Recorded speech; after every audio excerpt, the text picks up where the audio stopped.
Hi, my name is Raf. I am playing Grinner, a barbarian human running from his past as an ex-soldier, now turned mercenary. Hey everyone, I'm Jared. I'm playing the character of Luther. He's a Dampier. He is a fighter that specializes in firearms, a bit of an investigator, and I am the great uncle of Grinner. Hi, I'm Jacob. I'm playing Tithla, the Goblin Ranger. She is a wonderful hunter and medical genius. Hi, I'm Haz. I'm playing Theodore Ursa, the Satyr druid, who's a kind of a charismatic druid who's unwillingly taken Tithla under his wing as she's followed him through the forest for the past few months. G'day, I'm Tom. I'm playing Jonal, the Asimir wizard. He is on the pursuit of good and evil, finding out the best and worst in this world, and he's doing that with a little bit of naivety and optimism. And I'm Owen, the Dungeon Master of our Curse of Strahd campaign.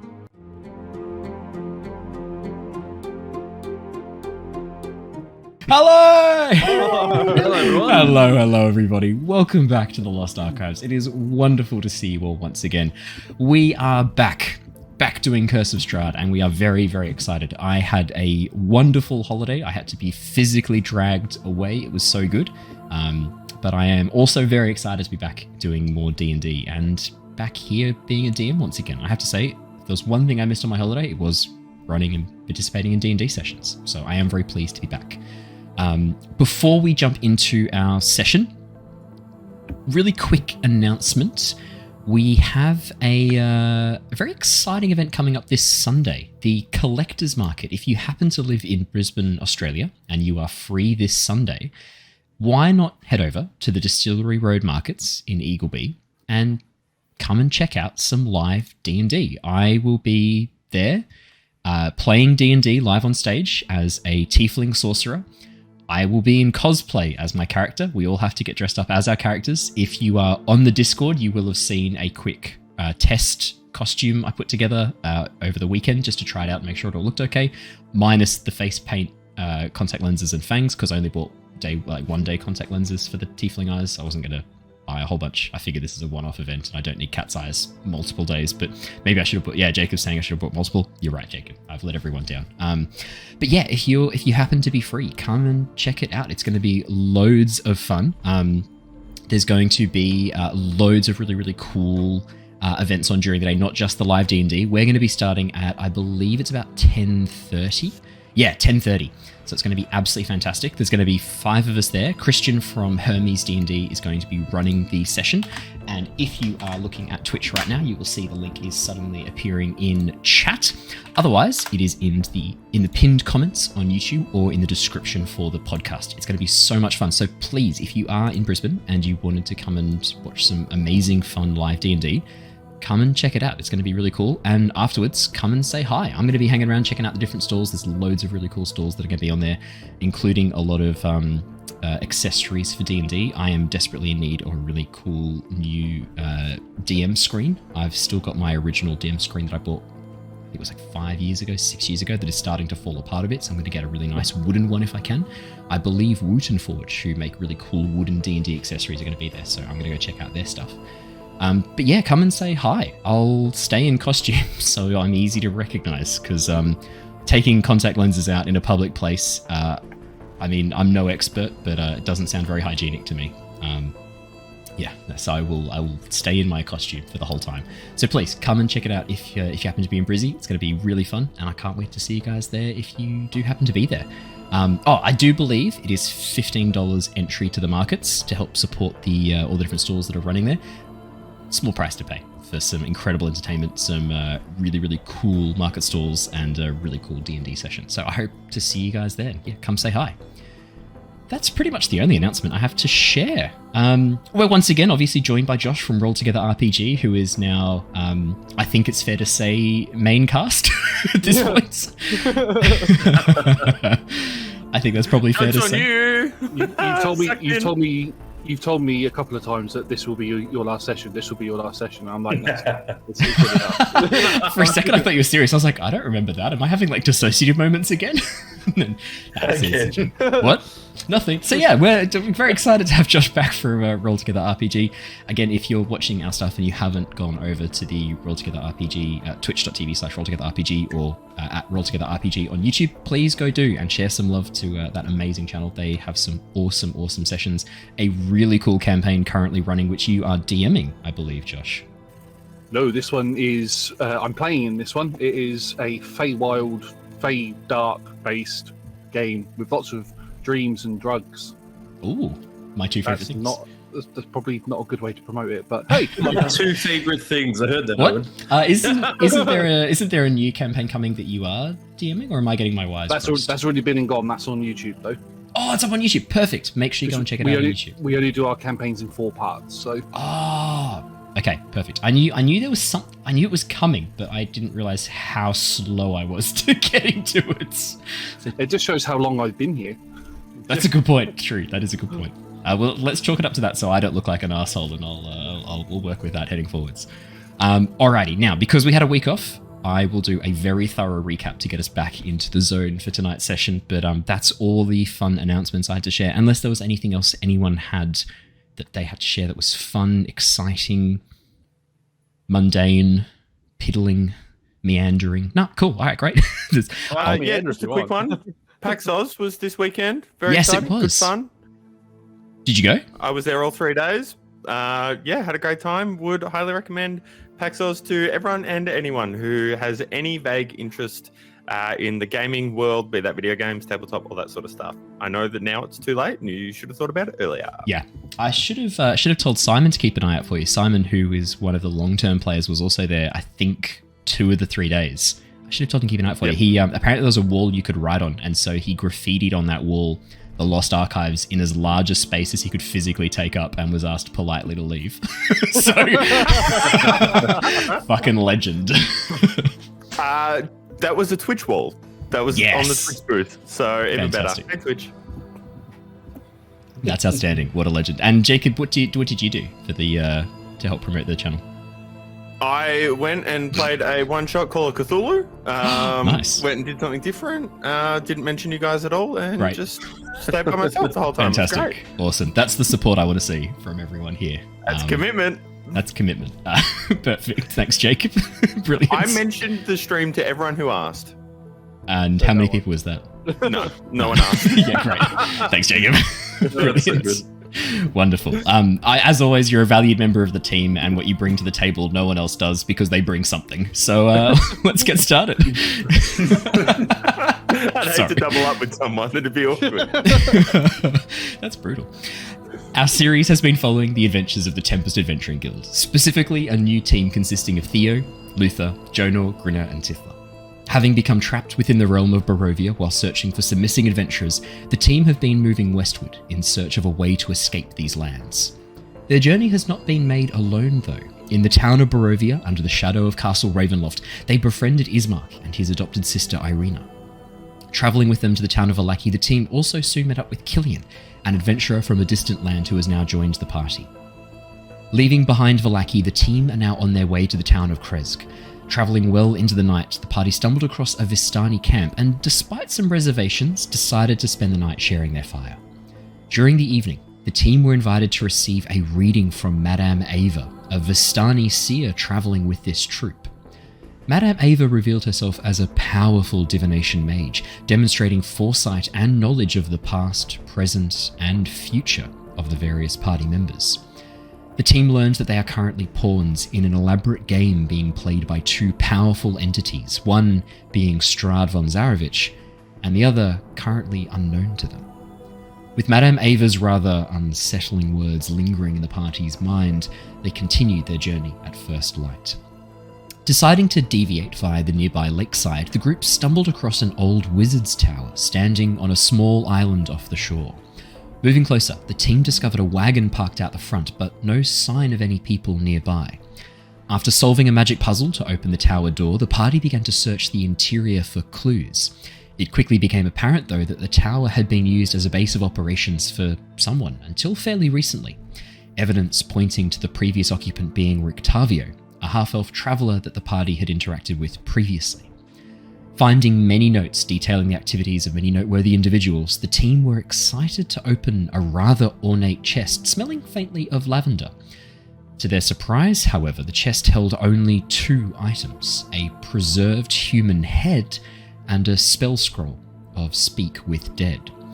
Deciding to head back outside the warded tower so that they could cast the spell on this head, the team were surprised to find they were no longer alone. Waiting for them at the bottom of the tower was a woman in her early 30s, long, dark, braided hair framing a tanned face. As she adjusts her grip on a heavy crossbow pointed at the party, she speaks in a soft voice. "All right, that's far enough. Who are you lot? What are you doing in this tower? Why are you following me?" And that is where we left off last session. We jump straight back in. You see the crossbow moving very slightly so that its tip is always pointing at the last person who moved. As you kind of stand there in the entryway to the tower, the door swung open. The stone golems behind you, having just lowered the elevator platform down from the top floor. This woman narrows her eyes as she gazes across each one of you, not seeming to recognize your faces, and looking a little bit confused as she does so. It is okay, madam. You do not need. There is no cause for violence. We are not following you. It is a pure coincidence that we arrived at this tower. I've been in these lands long enough to know that there ain't no such thing as coincidence. If you believe in that, you end up dead. But tell me, who are you? What are you doing here? We are the Tempest Adventuring Guild. We are on our way to the town of Kresk. And we just came from Vallaki. We only just come through this way. I take it that you have been hiding out in that caravan there, haven't you? This is my wagon, but I only just got back. You haven't been in there, have you? No, No. we have not. But something is following you or something. Is that you being stalked by creatures and stuff like that? Are you kidding me? Have you not spent a single night out in the wilds of these lands? Everything here wants to kill you. I've just been doing my best to survive. And look for my master. Who is your mostly we master? spend.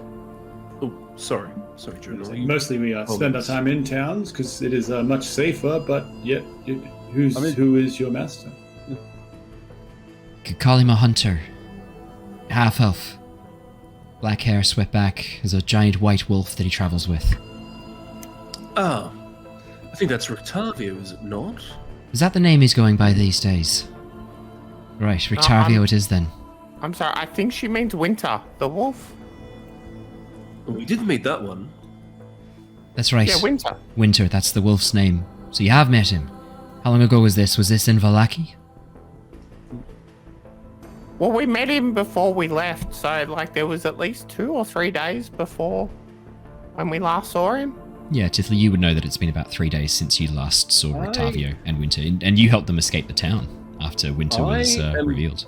Can I do an insight check on this woman because she says? Yeah, I was about. Maybe we shouldn't be telling her about Rictavio. Yeah, You can go to crossbow. Yeah, that's exactly what I was thinking. Let's not immediately dive and just divulge everything. While Let's they're give her a doing that, little Tithla goes, "Yeah, we helped them get out." Oh, God. Tithla, this is enough. We did not know this lady. But I'm sorry, I'm Tithla. What's your name? Esmeralda. 13 for Joan or 12 for Luther. As she says her name, 15 for Theodore. I'll do Luther and Joan all together, then we'll do Theodore. Yeah, I mean, you definitely get the sense that some of what this woman has said is not a lie, but is obfuscation. When you guys said, "What's after you?" and she said, "Oh, well, everything in this land is dangerous." I mean, that's not a lie, but she's not answering your question at all. She's just deflecting. That would stand out to you straight away. But everything else that she says, she sounds genuine. I mean, she looks like she is a little bit afraid. There's a sort of a very slight rise and fall of the chest as if she's been breathing heavily quite recently. You can see very briefly, just as you glance her up and down, scratches and cuts along her forearms and sections where her dress is torn. She's wearing this layered traveling almost like a traveling dress. Layers of leather armor have been stacked on top of this otherwise quite colorful red and orange outer dress, covering underneath proper like pants and tunic. So clearly she's wearing like heavily layered clothes and protective padding, but there are sections where the cloth is torn and ripped as if she's been either attacked or has been moving through an area where tree branches or undergrowth has caught and ripped at the hem of her dress. Rough terrain, probably. Yeah, possibly rough terrain. Theodore with a 15. When she used the word master, there's an unconscious sudden grimace that she makes when she says that word, as if that wasn't quite what she meant to say. But rather than go back and correct it, she's just carried on and pushed through it, as if it was sort of like a slip. She didn't quite mean to let that out.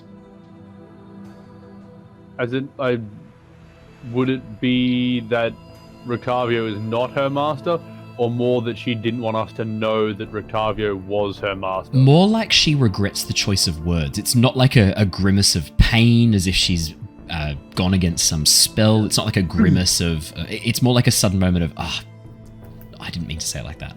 And that sort of like moment of embarrassment, I would say. A quick flash of embarrassment. Can I also check, from a militaristic standpoint, this is one woman alone out here. Yeah. Obviously, she's able to handle herself to some degree, but does she look capable enough with her crossbow, with the armor she has on, to be surviving out here on her own? Or is it more likely that she has other people around with her? Yeah, I'd say you could do investigation, insight, or perception, and depending on which one you roll, I'll give you a slightly different summary. So if it's perception, it's sort of what you see. Insight. 23. The way she holds herself, there's a confidence there, even though she's slowly sort of like moving the crossbow very subtly backwards and forwards to whoever the last person to move was. The way she moves, the way she stands and holds herself, there's a confidence there, Grinner, that speaks to someone who knows how to deal with situations that might resolve in violence. She looks like someone, she stands very confidently. She has a very wide stance with her legs ready to deal with the brunt of the crossbow as it looses. And you can see that she's actually modified sections of this crossbow. When she fires, she does not have to reload. There is a cartridge attached to the top of it that looks like it will automatically reload her crossbow for her. She could get a number of bolts off pretty quickly without too much problem or hassle. How many? You're not sure. Could I look around to see if there's anybody else? Absolutely, yeah. Perception or investigation check, Killian. 100%. Well, that's a 21. 21.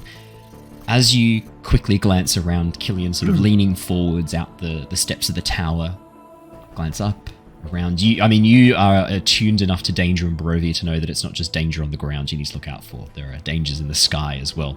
And as you glance around, look across the lake, you see no signs of any other people.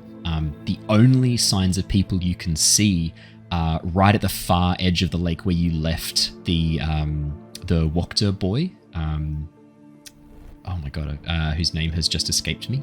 And his sister Stella. Nikolai, thank you. Nikolai Wachter and Stella Wachter, as well as their guards. You can see, Killian, that they've actually moved slightly back up the road. That immediately tells you that either this woman, Esmeralda, was here, or she managed to get past them without them noticing her.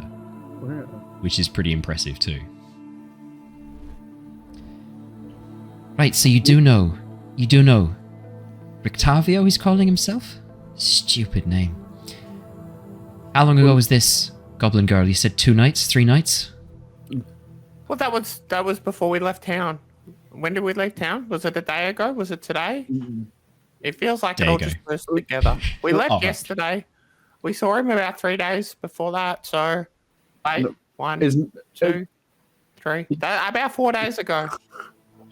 Esmeralda, at this point, if you want to keep having a friendly discussion with us, maybe lowers the crossbow. I feel like we could probably talk better without a bolt pointed at my face. You might talk better, but you also might talk less truthfully. So No offense, but I'll lower the I crossbow. don't think you understand interrogation technique if you think that threats of physical violence gets you truth rather than just the answer you want to hear. Wait, I'm sorry. Was that crossbow pointed at us? I thought you were just holding it. How dare you? See, I told you she might not be very friendly. See, you've hurt my friend's feelings now. She's a very sensitive young goblin, and you've been quite rude. I'm sad. Can you make me a persuasion check, please, Theo? I can indeed. Not a bad persuade. That's not bad. That's that's not bad. You watch as she kind of like is hovering on the edge of making a decision. 17. She reaches down, clicks a button under the crossbow, and as she lowers it down, you see that the string is still held taut.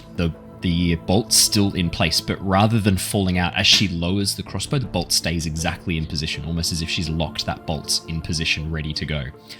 She holds it down against her leg, puts a hand on her hip, and then slowly pulls back the outer layer of her dress to show underneath. The tunic that she's wearing has a knife belt with about 9 silver-bladed daggers strapped in across the chest. I will use these if I have to, trust me. I know how to. Yes, and with all due respect, there are 6 of us and a small dragon somewhere. I think we... Hey, Dracob! He's just behind you. You see, this is Dracob. Truthfully, I think I back us in a fight, but I also do not want this, so how about we start being friendly instead of stabby? Or shooty. I'd like that, too. You must be outlanders. You've not been here long, I'm guessing? I don't know if you've seen a family of satyrs around to make more of me, so I guess that's a fair assumption. I thought you might be some sort of mongrel folk from the Abbey. This is from the Abbey in Kresk? Aye. Is the one with the nice healer man that will cure my friend of her burns? Yeah, you'll be fine. Well, what do you mean, mongrel folk? This does not sound like what a nice healer would do. It's not what he's doing. You really don't know about...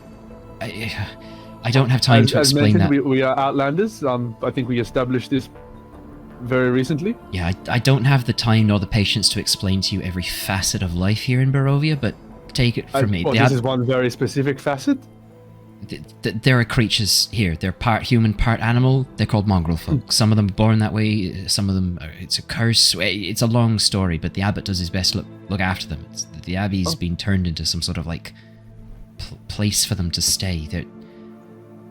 This does sound like a nice yellow man then. Yeah, sure. If you're looking to get yourself healed, I mean, I don't know of anyone around here with gifts such as him, but just watch yourself. He's a strange one. I've not had the pleasure of meeting him face to face, but from the notes that my mentor took on him, there's more to him than meets the eye. If you're heading that way, watch your backs. Bit of friendly advice for you here.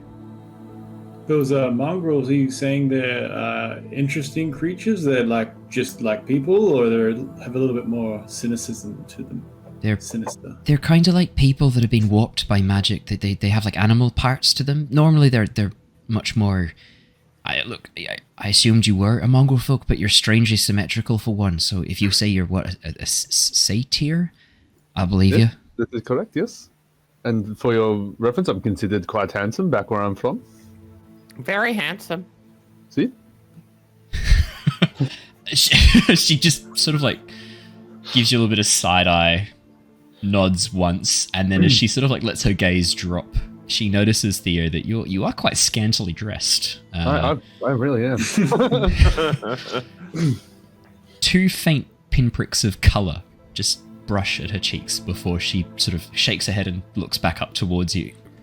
Anyway, they're like they're like humans afflicted with like some sort of like animalistic curse. Like they might have like a duck's foot on one leg and like a bear claw on their left arm, and then like one frog eye. It's random and chaotic and misshapen. The ones I've seen anyway. Where'd they keep coming from? It's not that they just keep like appearing or anything. Most of them are the result of the offspring of other mongrel folk. I mean, they're almost their own people at this point. I hear they've been around here for a very long time. The abbot did his best to gather them up, but I know there might still be some out wandering the wilds. Look. Well, this is a turn I did not expect. No, it is not. Look, you answered our question, so fair is fair. I suspect you have something you'd like to ask us. Yeah, what are you doing here? How did you know to come to this tower? Did he send you? Did Rictavio tell you to come here? No, we just walked past it and happened to see and thought it'd be interesting to investigate. How did you open the door? I mean, it has instructions on the front of it. They're runes, aren't they? No, the dance move. The dance moves. You go dancing. She storms up towards you, the crossbow. I mean, this is a large wooden crossbow that she's holding with various metal components. She moves it around quite easily as she strides towards you rapidly. There's probably a moment as she just starts marching towards you, maybe like, oh, is this about to get a bit spicy? And she's ignoring you. She pushes past you, shoves you guys aside, and glares at the door angrily and goes, that lying sack of shit. I thought it looked like pose fucking ass hole. I'm sorry it's busy bearer of bad news. To be honest, So it's do you? kind of in keeping with his character. So it kind of sounds like you expected us to be here. Is that?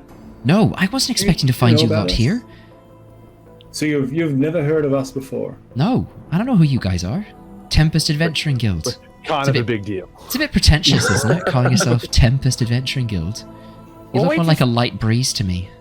I'm not actually affiliated with the guild itself. I sort of joined them here in Barovia. And they tried to buy me, and so I wasn't joining, but I tagged along. I'm not going to touch that with a 10-foot pole. That's not how it happened, I think. Not the not. guild didn't try to buy, only Jonor did. I'm not touching. I'm not touching this. I don't care. Buy me from my mum. I don't care. I couldn't care less. I got notified when you started poking around my wagon. I've got a... So you haven't actually been in the tower? No. Haha, we got in. She looks down at you, Titha, with a withering glare as she brushes past some of her dark curly hair over one ear and looks down at you. You can see that her eyes are this sort of like a dark blue, almost purple kind of color. And as she gives you this withering glare, Titha turns her mouth Titha down. Has the biggest grin on her face, standing there so proud, up tall and straight. Shit-eating grin.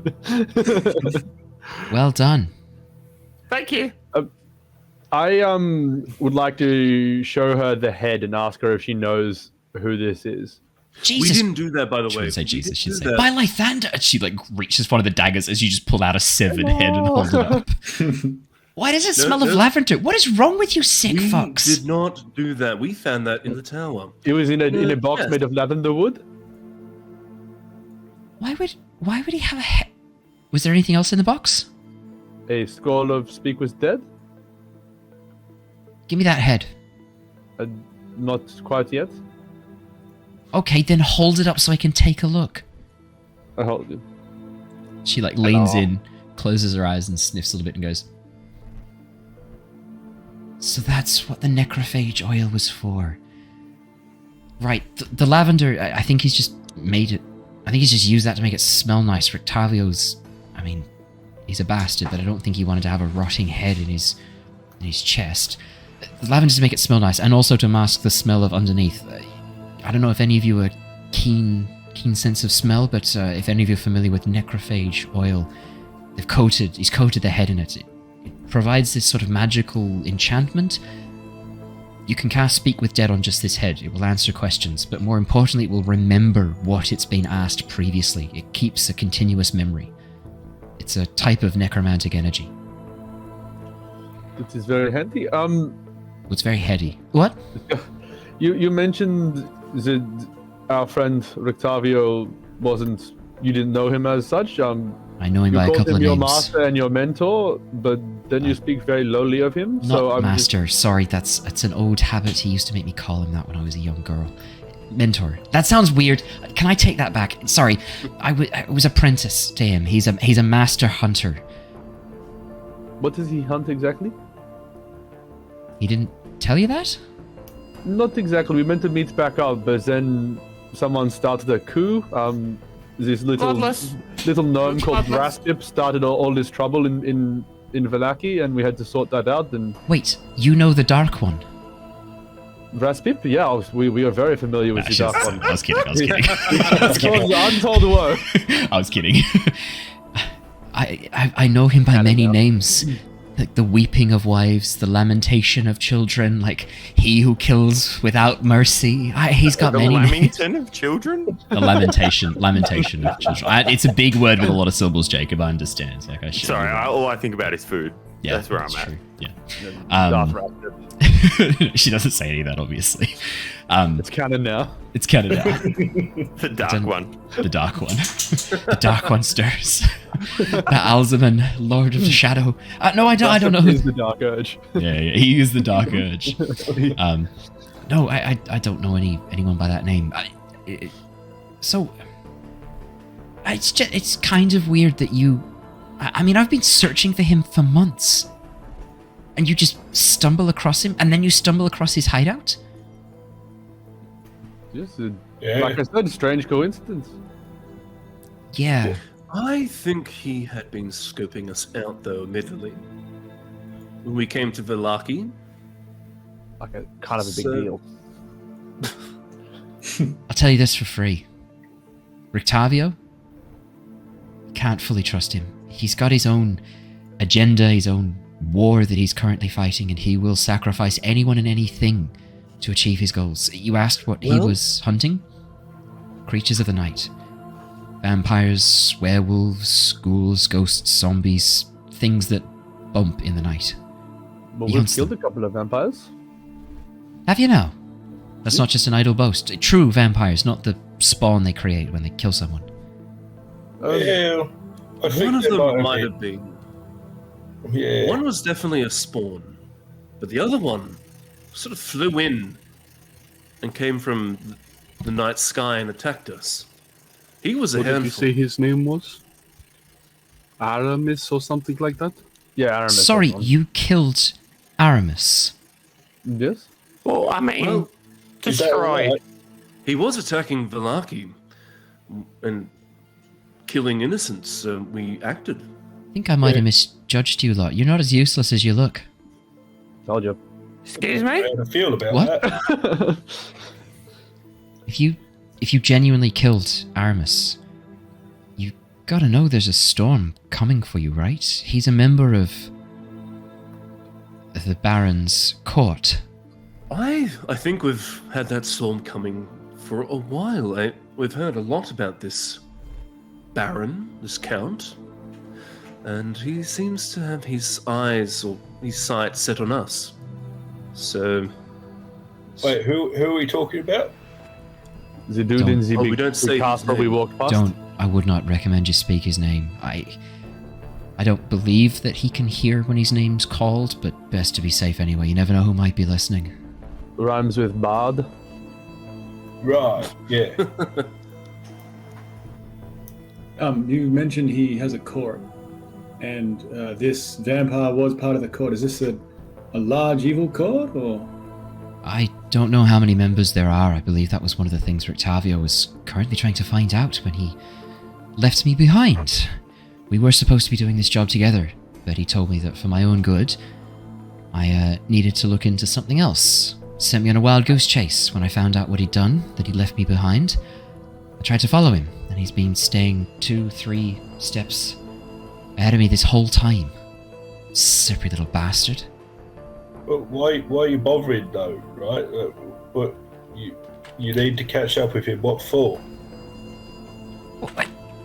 Because he trained me.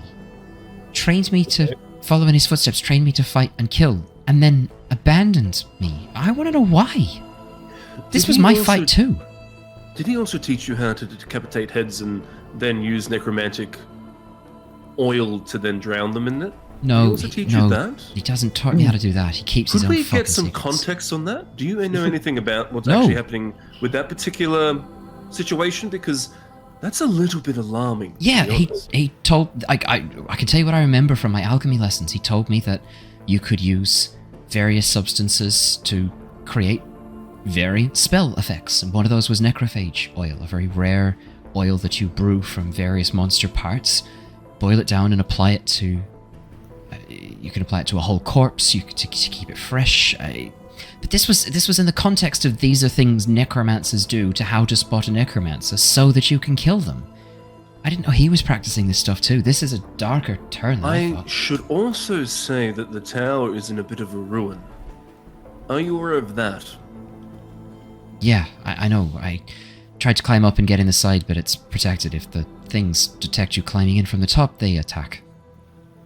Also, why don't we just ask the head what he's doing here? Well, yes, we can do that. I would also like to know, given he was a hunter of vampires, why when Falaki got attacked by vampires, Rictavio didn't think to pitch in, but now that I think about it. I don't know. You have to ask him. When I catch up to him, I'll be asking him a lot of fucking questions. I can add that to the list. Well, yes, we saw him about 4 days ago in the town of city of Valaki. What was he doing there? Do you know? He was camping. He was camping in Valaki. He was in the in town. the cave outside. He was in the town, but then his winter wolf got found. Had to bolt with it outside, so they camped outside. I gave him a signal whistle, actually, but we never were able to reconnect. Wasn't he trying to convince us to go into old mate's house or something? Didn't he want us to go to the Count's place and have dinner with him or some shit? Am I remembering that right? I think you might be No, I remembering. think that was last night. Yeah, that was Madame Ava. You might That be was Madame remembering Ava. That wasn't 4 days ago. All right. It's okay. It's okay, Grinner. It was quite a big night. I've had a lot of knocks to the head recently. But that's no more than usual, though. No, it's a little bit more than usual, but I'm dealing so with the sorry. day damage. I had no idea. I'm really sorry about that. It's all right. I'm getting used to it. I don't feel it anymore, if that helps. We love you. I'm Tifla. Tifla, shut up. Okay. Right. I guess I'm going to be heading for Valaki then. You lot headed back? No, you wouldn't be. You just left there. Kresk, you said the Abbey? Yes, to Curse see the Abbey, yes. Good luck. If you see Rictavio, tell him I'm looking for him. No, don't, actually. Tell him to come back to this fucking tower. That you went in and you saw there was some crazy shit happening and he needs to get back to his stuff ASAP. Did you not want to stay while we talk to his head? Oh, are you going to do that now? I think Why so. not? Yeah, go. Let's fucking do it. Let's go. I can't cast spells. Someone cast Speak with Dead. Can you grab the cast... scroll, slap it onto the head? You pick up the scroll and slap it onto the head. Nothing happens. I assumed it would work like healing word. Yeah, it does, but not something's missing. Theodore, I can do this one for you. I grab the scroll in front and hold it out in front of me proper, and then I begin casting the spell with the most attempt of correct grammar and such. Fantastic. Jonor, okay, you are casting a spell. You can cast a spell of similar or higher level. So, I believe the spell just works. Let's pull it open and double check, but because it is a... Yep, it's on your class's spell list. Yes, it is, because you're a wizard. And it is within the... it's within the... in the spell, so you just cast it. No problems at all. That's so easy. Fantastic. Yeah. As you begin speaking... I mutter some yeah. utteral words. I imagine I swap between... I actually do know another language. I swap between Abyssal and Infernal. Go to Celestial and finish off. Well. Just to give it some spice. So... There's with spices. That's a lot of spice. And as I do it, I sort of like get more dramatic and then finish with the big I don't know, big spell finish. Why not? Give it a big happy ending. I imagine as you so Celestial. Didn't we discuss Celestial? Kind of sounds like a Ominestial, like, and then Abyssal. Yeah, and then Abyssal Infernal will be like Narkur Fark, like black speech from Mordor. So the idea of you switching between these is genuinely hilarious. Like, you watch as Jonah goes,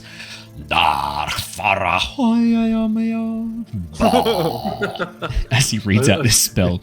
I think while Jonal's doing that, I think Killian has a little streak of mischief, and I'm going to cast Thaumaturgy around Jonal's feet, so it's sort of like there's like a wind element that flickers up and makes it look really powerful.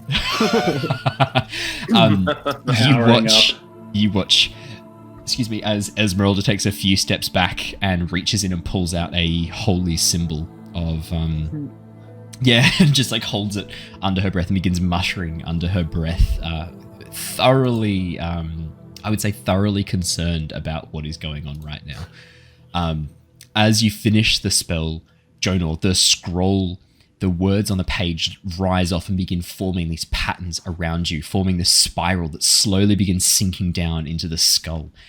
As they finish, you watch as the words have lifted off the page. You now hold a blank spell scroll, an empty scroll. As you tuck the parchment away, the skull, I should say the preserved head, because it's not just a skull, the preserved head suddenly twitches in your hands. And as you're sort of holding it aloft, the eyelids, one by one, kind of creak open, and you watch as the eyes glow with this soft green light. Ask. What is your name? Are you going to go with the full Monty Python? I was so ready for that. Wren of the Vistani. Why are you in a box? Man chopped off my head, put me in box, wanted to ask questions. He wanted to ask you questions, or he wanted you to be there to ask questions of? Wanted to ask me questions. Questions about what? So, just as a heads up, you would know that normally Speak with Dead, when you cast it, you only get a certain number of questions, just so you know. You normally only get 5. How many questions do we get? How many do we have left? Oh, hang on. And that's the questions. When do they start? So Jonah, as they're asking these dumbass fucking questions, there's this pause and you're like, oh shit. I think by the time Grinner starts the 4th one, he's asking the question, and then I'm like, oh, the spell was a 5 question, guys. Oh, this could have been useful knowledge prior to asking what his name was. Being polite probably didn't need to happen. No. You're a bit of a shit, aren't you? Yes. The light fades from the eyes and the head just goes back to being inanimate again. Jonor, you didn't answer my question. No, I'm kidding. I'm not that much of a dick. The head still sits there on Jonor's hands. Oh, I think his question's actually pretty good. I think what Rictavio wanted to know is probably pretty important. Answer. I poke the head in the head. Please. So you wanted to. So the question was. Let me just get the question right. So the question was, what did Rictavio want to know? Yes. Yeah. Okay. Cool. That's easy. I think that's kind of implied with my question, but if he didn't want to go there, that's on him. No, sorry. What was that? I think it was kind of implied with my question, but if you want to be very literal, that's on him. I just want to make sure we get the question right, because we've had a bit of a laugh around with it, but I was very much in the mood for being a shit with his head and having you guys just burn through your questions and be like, wait, so how many questions do we actually have?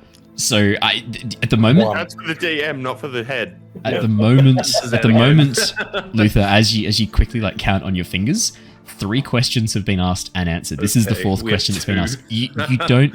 I mean, you don't know if this spell is going to work the same as it normally does. Obviously, the fact that the head can remember what it's previously been asked once dead means it might be a bit different. You're not sure. Oh, wait. That he gave us a clue there. We should ask what Rictavio. I guess it kind of covered it, but Yeah, because you said what did Rictavio want to know? Essentially, was the question you asked. Yeah, so that should cover what Rictavio has previously asked you. Yeah. He wanted to know where various members of the Vistani were, which ones were working for Strahd von Zarevich, which ones were his spies. He wanted to know where to find the werewolf's den, the blighted grove of the druids, and the Amber Temple. I'm going to start looking around after the head said Strahd's name out loud. Yeah, nothing seems to be happening, Grinner, as you look around. Do you want to make me a perception or investigation check? Yeah, I do, because that's scary. I don't know what you're talking about. You say werewolf cave? I cut out. Yeah, the dead werewolf den. Wolf Den is where I cut out there. Werewolf den, blighted druid's grove, and the Amber Temple. He wanted to know where they were. 15, Grinner. As you begin sort of peering around, looking for any signs of any changes, some things that might have happened, just out of the corner of your eye, at the very top of the tower, perched on the roof, is a large raven. Just sitting there, looking around, occasionally fluffing up its feathers. I think that we should shoot that bird. Can your crossbow reach that bird? No, we're not hungry, and it hasn't done anything wrong. We're not going to kill it. In one fluid motion, Esmeralda levels her crossbow, and you watch as an arrow flies up. There's this as the crow is speared by the crossbow, by the bolt, flies about 30, 40 feet, and then into the water. Yeah, that was fun. Okay, now go and find it. No. Well, you've killed it, so we're going to use it. We don't just kill it for the fun of it. No, If you want to go fetch a soggy bird from that lake, you're welcome to fucking do it. I'm not touching it. Okay. Grinner's taking his cloak off, coat off, and he's going. Tisla goes as well. Okay, great.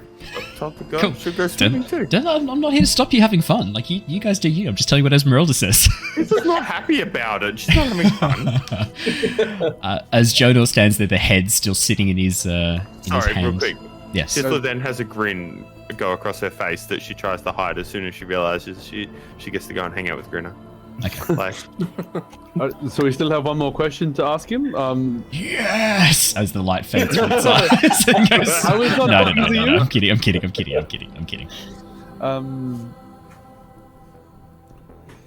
Well, I mean, I think knowing where any of those locations were might be helpful, or I know where the Amber Temple is. oh, You don't need to worry about that. well, the blighted druid grove might be of interest. For no other reasons than I am a druid. Definitely didn't have a chat with Madame Abel. I mean, we could also find out if it is possible to leave this place. If Vistani apparently just waltz on in and out like that, could that be true? Well, I mean, I think Madame Eva confirms that this guy, he was the one who asked us, who told us they had a secret way out, and she said he was full of shit, so... I guess we could ask him maybe... I mean, how much should we trust Madame Eva, I guess? I think we've been kind of blindly just accepting what you're saying so far. Ooh, I'm not there. You're in the water. Grinner, do you have any ideas? No, he doesn't! And the light fades from the corpse's eyes. Oh, no. Any more questions for the head, or do you want me to jump to Tithla and Grinner for a second, and then we can jump back with you guys as you think of questions for the disembodied head? Sounds good. Done. Tithla and Grinner, as you take off your cloaks, leaving you just in your undergarments, and you begin sort of stepping into the frigid black waters of this lake, it is icy cold. At first, the water is so cold it burns. There's this sensation of chill that rises up through your legs, up to your chest, and immediately, as you're only about ankle deep, you feel a shiver deep within your core begin to start. I'm going to need a Constitution saving throw from both of you, please. Okay. And I also need to know what your passive perceptions are as well. Passive perception of 15 and the con save of 7. Tithla, it's chilly. Grinner? What was the check again, sorry? Con save, please. And your passive perception, I believe for Grinner is 12, isn't it? If I'm remembering correctly. 11. Not too far off. 21. Grinner, you were made to bath on the battlefields in icy streams in winter in the snow. This is nothing. You're a tough motherfucker. You're more scar tissue than flesh at this point. And as you wade out into the waters, yeah, it's a bit cold, but I mean, you'd have to be a real like soft skin to not be able to stand these waters. Tithla, you get like most of your big toe in. It's very cold, Tithla. Like, it's very cold. It's very cold. I hear that submerging yourself when you're covered in burns is really good for them. Yeah, and that might have helped 5 days ago when they were fresh. Okay, thanks for bringing it up again. I know I'm not green anymore. I'm grey and I'm hideous, but I was hoping that we'd be able to just have a moment reprieve from the horrors that have befallen me in the last week. All right, we'll come for a swim then. Okay. I'm just out here getting the crow anyway. Well, yeah. I appreciate your trying. Are you persisting, Tithla, trying to get into the freezing cold waters? Yeah. Tithla's then going to dive in. Tithla, the water is so cold that your outie belly button becomes an innie immediately. Just gets sucked in. It is so cold. What is happening to me? Yeah. As you begin trying to swim, your muscles begin to lock up, the cold causing your muscles to contract. And Grinner, you watch as Tithla dives in, comes up for a single breath, calls out, "What's happening to me?" and then sinks, accompanied by a stream of bubbles rising from the surface of the water. Oh, for fuck's sake. I think Grinner's going to just watch for a minute, just see... A full minute? No. As in a metaphorical minute. That's exactly one moment. Make sure that she actually isn't coming up. Yeah, she's not. Okay. Grinner's going to swim back to shore and go back to the others. Yeah, I mean, the water where Tithla's under is waist deep. As you stand up and then look down, you can see Tithla on the bottom, like frozen in place, muscles like she's trying to like pull back to the surface. Tithla, as you look up, the light, the air, it's just there out of reach. And then a hand comes down, grabs you by the scruff of your neck and pulls you above the water as you begin like coughing up the frigid lake water. Gritty, just toss her on the shore. Tithla, stand up, love. Stand up. And she just like falls on her side. Tithla, stand up, love. Ah! And then she starts giggling. If it's waist height for Grinner, if it's waist height for Grinner, that means as you stand Tithla up, she immediately goes back under again as the water. Because Tithla's only what, 3 foot? Yeah. Grinner's what, 6 foot something? 6'4". Oh no, I'll have to sit on your shoulders. I'm sorry. I'm just one, like a cat, picking up a cat, just on my shoulder. And now you are too. I will add, you say that through chattering teeth as your jaw spasms from the cold. It's very hard to fake like chattering teeth, isn't it? I think I did okay. It was pretty shit. Sorry. Well, it's been fun, guys. I'm glad that we created this nice safe space for us all to create this world together and explore these characters and try new things. I've just been waiting to get you back for the PAX things this whole time, and that was perfect. As Grinner begins sort of like... Grinner, you probably do like a good above head freestyle, I imagine. Like you would know how to swim and be a fairly like, competent swimmer. Keeping your shoulders and head above the water, just doing like an above water, or not above water, keeping your head above water while freestyling. It doesn't take you long to get to the crow raven, this black corvid looking bird with a bolt sticking right through the middle of its chest. As you get up to it, you can see that it's just kind of floating there, a pool of red slowly sinking into the dark lake waters below. It's going to freak Grinner out a little bit, just realizing how deep this lake possibly is and that we just kind of swam out in the middle of it. Yeah. I think he's trying not to sound panicked at all. Just pick up the bird, hand it to Titha. Oh, dish, love. And just a little bit too fast, start swimming back to shore. Yeah. Grinner, as you begin moving, there's a moment where you feel something brush up against your leg. Something soft but slimy, almost like this rubbery kind of texture as it brushes up against your lower calf. Grinner did not think this through. He's swimming as fast as he can now, head below water, just pummeling. I'm going to get a sanity check, please, Grinner. Which only seems fair. Titha then pulls the bird back out of the water that she was rubbing against Grinner's leg. Grinner, that is just a fail. Grinner, I'm gonna get you to roll me a quick temporary, just a little quick temporary madness. Could you please roll me a d20? I can roll you a d20, Owen. Thanks, mate. Exercise terrifies everyone. Yeah, exactly. That's it. It's the exercise. 15. Apologies. I said d20. I actually need a d100 because it is a d100 table. I can do that too, just for you though. Thank you. 39. Look, it's perfect. The character becomes frightened and must use his or her action and movement each round to flee from the source of fear. So perfect. Grinner. The dark lake waters below. I mean, as you quickly look down, you can't even see your legs. Something must be staining the water this dark brown color. In your calm state, you might have recognized maybe it was like a tea tree stain or something like that, but in your panic state, the water is stained black with the blood of all the victims that have been lost to these depths. And as you begin kicking even faster, you feel something wrap around your left leg. Long and sinuous. And as you kick faster and faster, trying to get away quicker and quicker, there's a moment of resistance before suddenly it's pulled along behind you. Titha, you turn around and see there's a little bit of weed, water weed, that's tangled around Grinner's left leg. Just a little bit of green.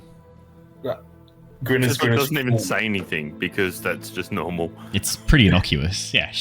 Grinner's full panicking now, though. He's actually trying to buck her off so that he can get to safety.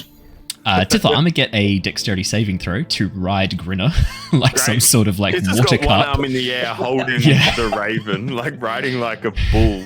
Well, let's see what your roll is first before we start describing it. No, she's doing that. Whether she gets thrown off or not, it's a different question. Okay, if it's a natural one, there's no riding. It's just instant drink. Dex save? Dex save, please. I imagine you're pretty good at these. That's a +7. That's 26. Yeah, Titha, you hold on with no problems at all. Partly because you know the consequences of falling off, partly because the cold has seized up your muscles and you couldn't let go of Grinner's collar if you wanted to. The cold water has like locked your hand in a permanent fist. Grinner, by the time you get to shore, there's more of these things. Sometimes you feel them brush against your fingers. Sometimes there was even one that brushed up against your face. Dark, tentacle-like objects move in the water beneath you, writhing and twisting, shapes beyond your line of sight, but all of them you know reaching out to pull you down into these depths, to drown you, to tear you apart. And by the time you pull yourself onto dry land, you hear Tithla going, "Yeehaw!" from behind you, like wielding this dead bird, spraying flecks of blood from it, as it still has a crossbow going through the middle, crossbow bolt. And as you shake off these long sections of, it's just like just freshwater water weeds. It's just like almost like a type of underwater grass. As you shake it off and look down, expecting to see tentacles wrapped around you, it's just green weeds. And as you get your breathing back under control, you brush them off rapidly. You're okay. You made it back. But something lurks beneath those waters. You know it. Well, that's... right, grab the bird, Tifla. Where's your coat, love? Where's your coat? What? Just get fucking dressed, Tiffler. We're going back. Wait, why? Just Grinner grabs his coat and storms off back to the others. Perfect.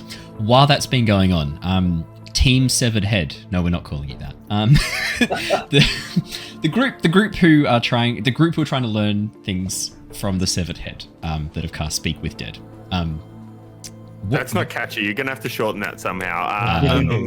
Head yeah. Severed. What do we got there? Team Severed Head. What are you guys doing? You're muted, Has. Which is probably good because you now can't ask any more stupid fucking questions of the Severed Head that goes yes.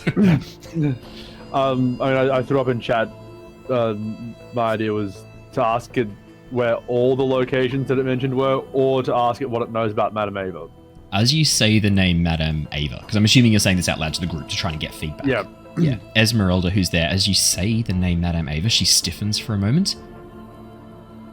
What do you know about that old hag?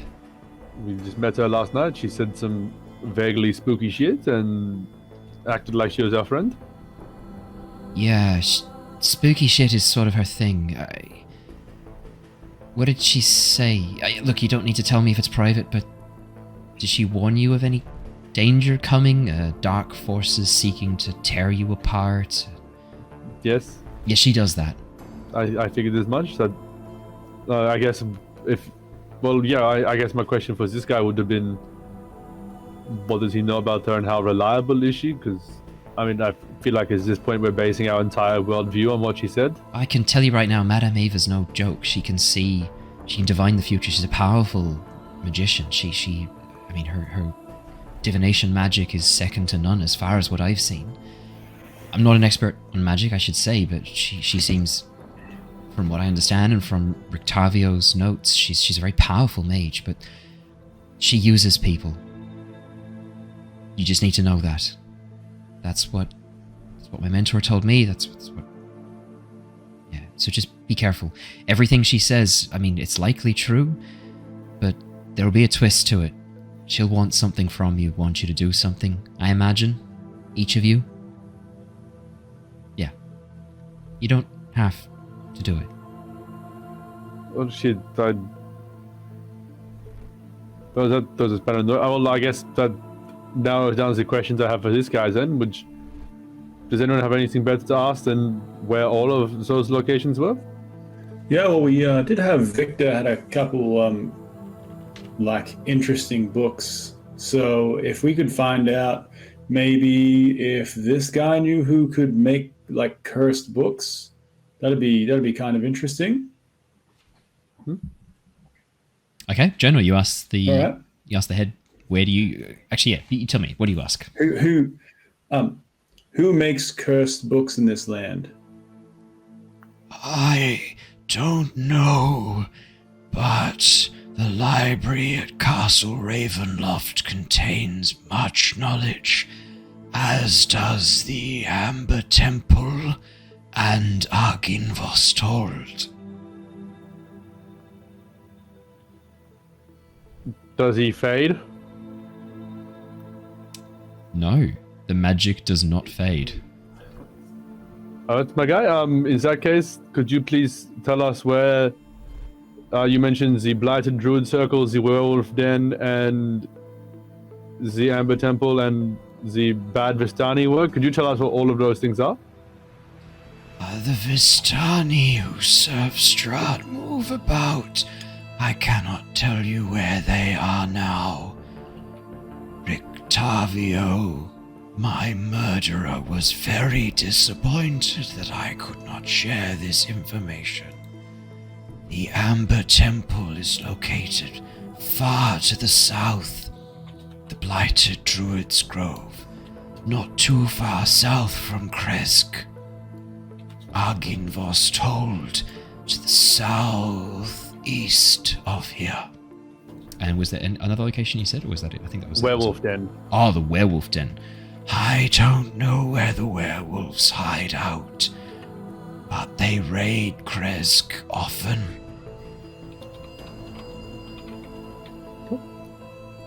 Thank you very much. Not a question, so he does not answer. Do you know where Victavio was going or what he was planning after he killed you and put you in a chest of lavender wood? He told me to fuck off and left. Did you? No, I am just ahead. Maybe you should get ahead of that then.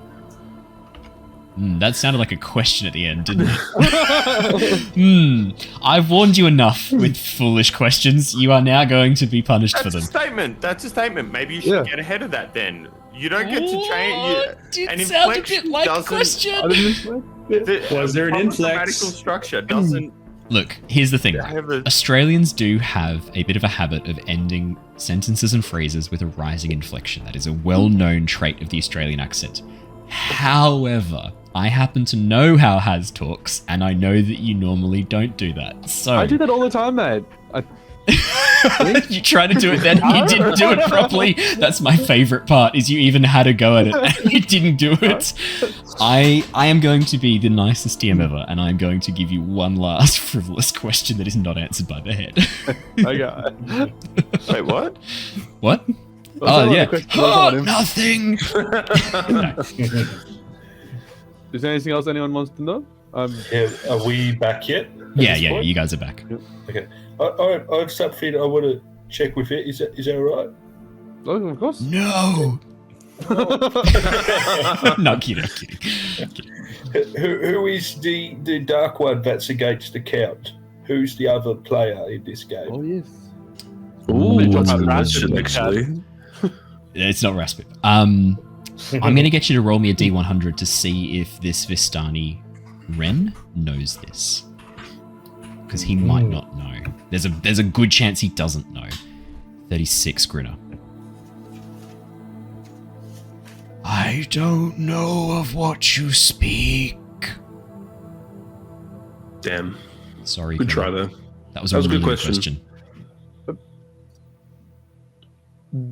Do you know if the Count has ever had a love of his life, perhaps? How would the head answer this? The Count sometimes takes women from villages.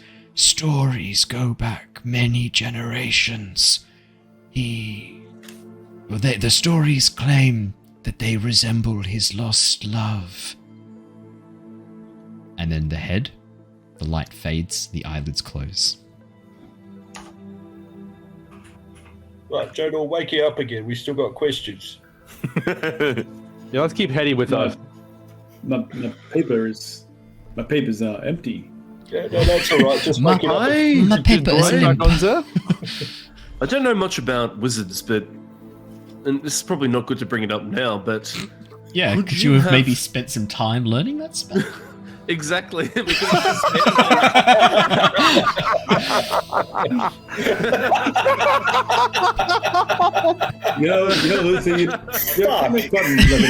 Yeah, we used it. It was a consumable. We could have learned it though. Maybe it's a wizard. It could be in the curse book. Shit. It's probably in the curse book. Is it definitely a wizard spell? Because I thought it was bard and cleric. I'm pretty sure wizards can learn speak with dead. I'm very confident about that, but I could be wrong. Let me pull it open. No, I mean, there's an entire school of necromancy that you can be in as a wizard, so I reckon speak with dead probably at least goes into that. It is actually bard and cleric. Really? Oh, so it's not a wizard spell, unless you're a necromancer. Ah. There you go. I thought it was available to all wizards, but or knowledge. Yeah, knowledge domain, cleric, undying warlock, undead warlock, or bard. Yeah, shit. So actually, doesn't matter. You couldn't have learned it anyway. Good. I'm glad. I still say we keep the head as a mascot.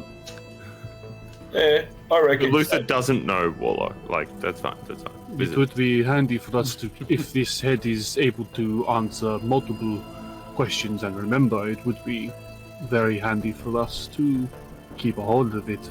Either myself or Tifla will be able to learn to speak with dead as we gain more power. It was an ability I had previously, but Wait, what? due to circumstances, I lost the ability to do it. We're going to be able to do that? It is a spell that we can learn. Yes. That is so cool. We would have to study it and pray to our god every night and put the effort in, and then God grants us the ability to do that. You watch as Also, Esmeralda. You are very, very wet. If you've been swimming in the lake? No. If I'd thought about it before, I could have sent my familiar with you as an octopus to go get the crow for you instead of you jumping in. You also have a drake that seems pretty immune to cold. I think I'm going to have to call this episode Hindsight's 2020. Seriously. Tiff was also shaking, so I'm going to bring out my blanket from my pack and actually wrap her around it. It's okay. Don't worry, it's nothing. Just don't worry about it. Thank you. Good. Thank you. Just warm up. Thanks. Also, I wouldn't recommend going in there. Like, there's things in there. No, there's not. You had seaweed on your leg. No, there's something brushed my fucking leg, Tiffler. I know it. It was called seaweed. I also did lower the bird into the water a little bit just to, see how you go. I want to get back faster, and we got back faster. Tiffler, give me that bird. No. That's my bird. Give me the bird, Tiffler. That's my bird. Tiffler. Tiffler holds it up out like to try and get it out of your reach. That just brings it into his reach. No, as but you like hold it up. Just hold it back away reach. from him. In my bed. Bakak. All right, Tiffler, you hold on to the bird for now, love.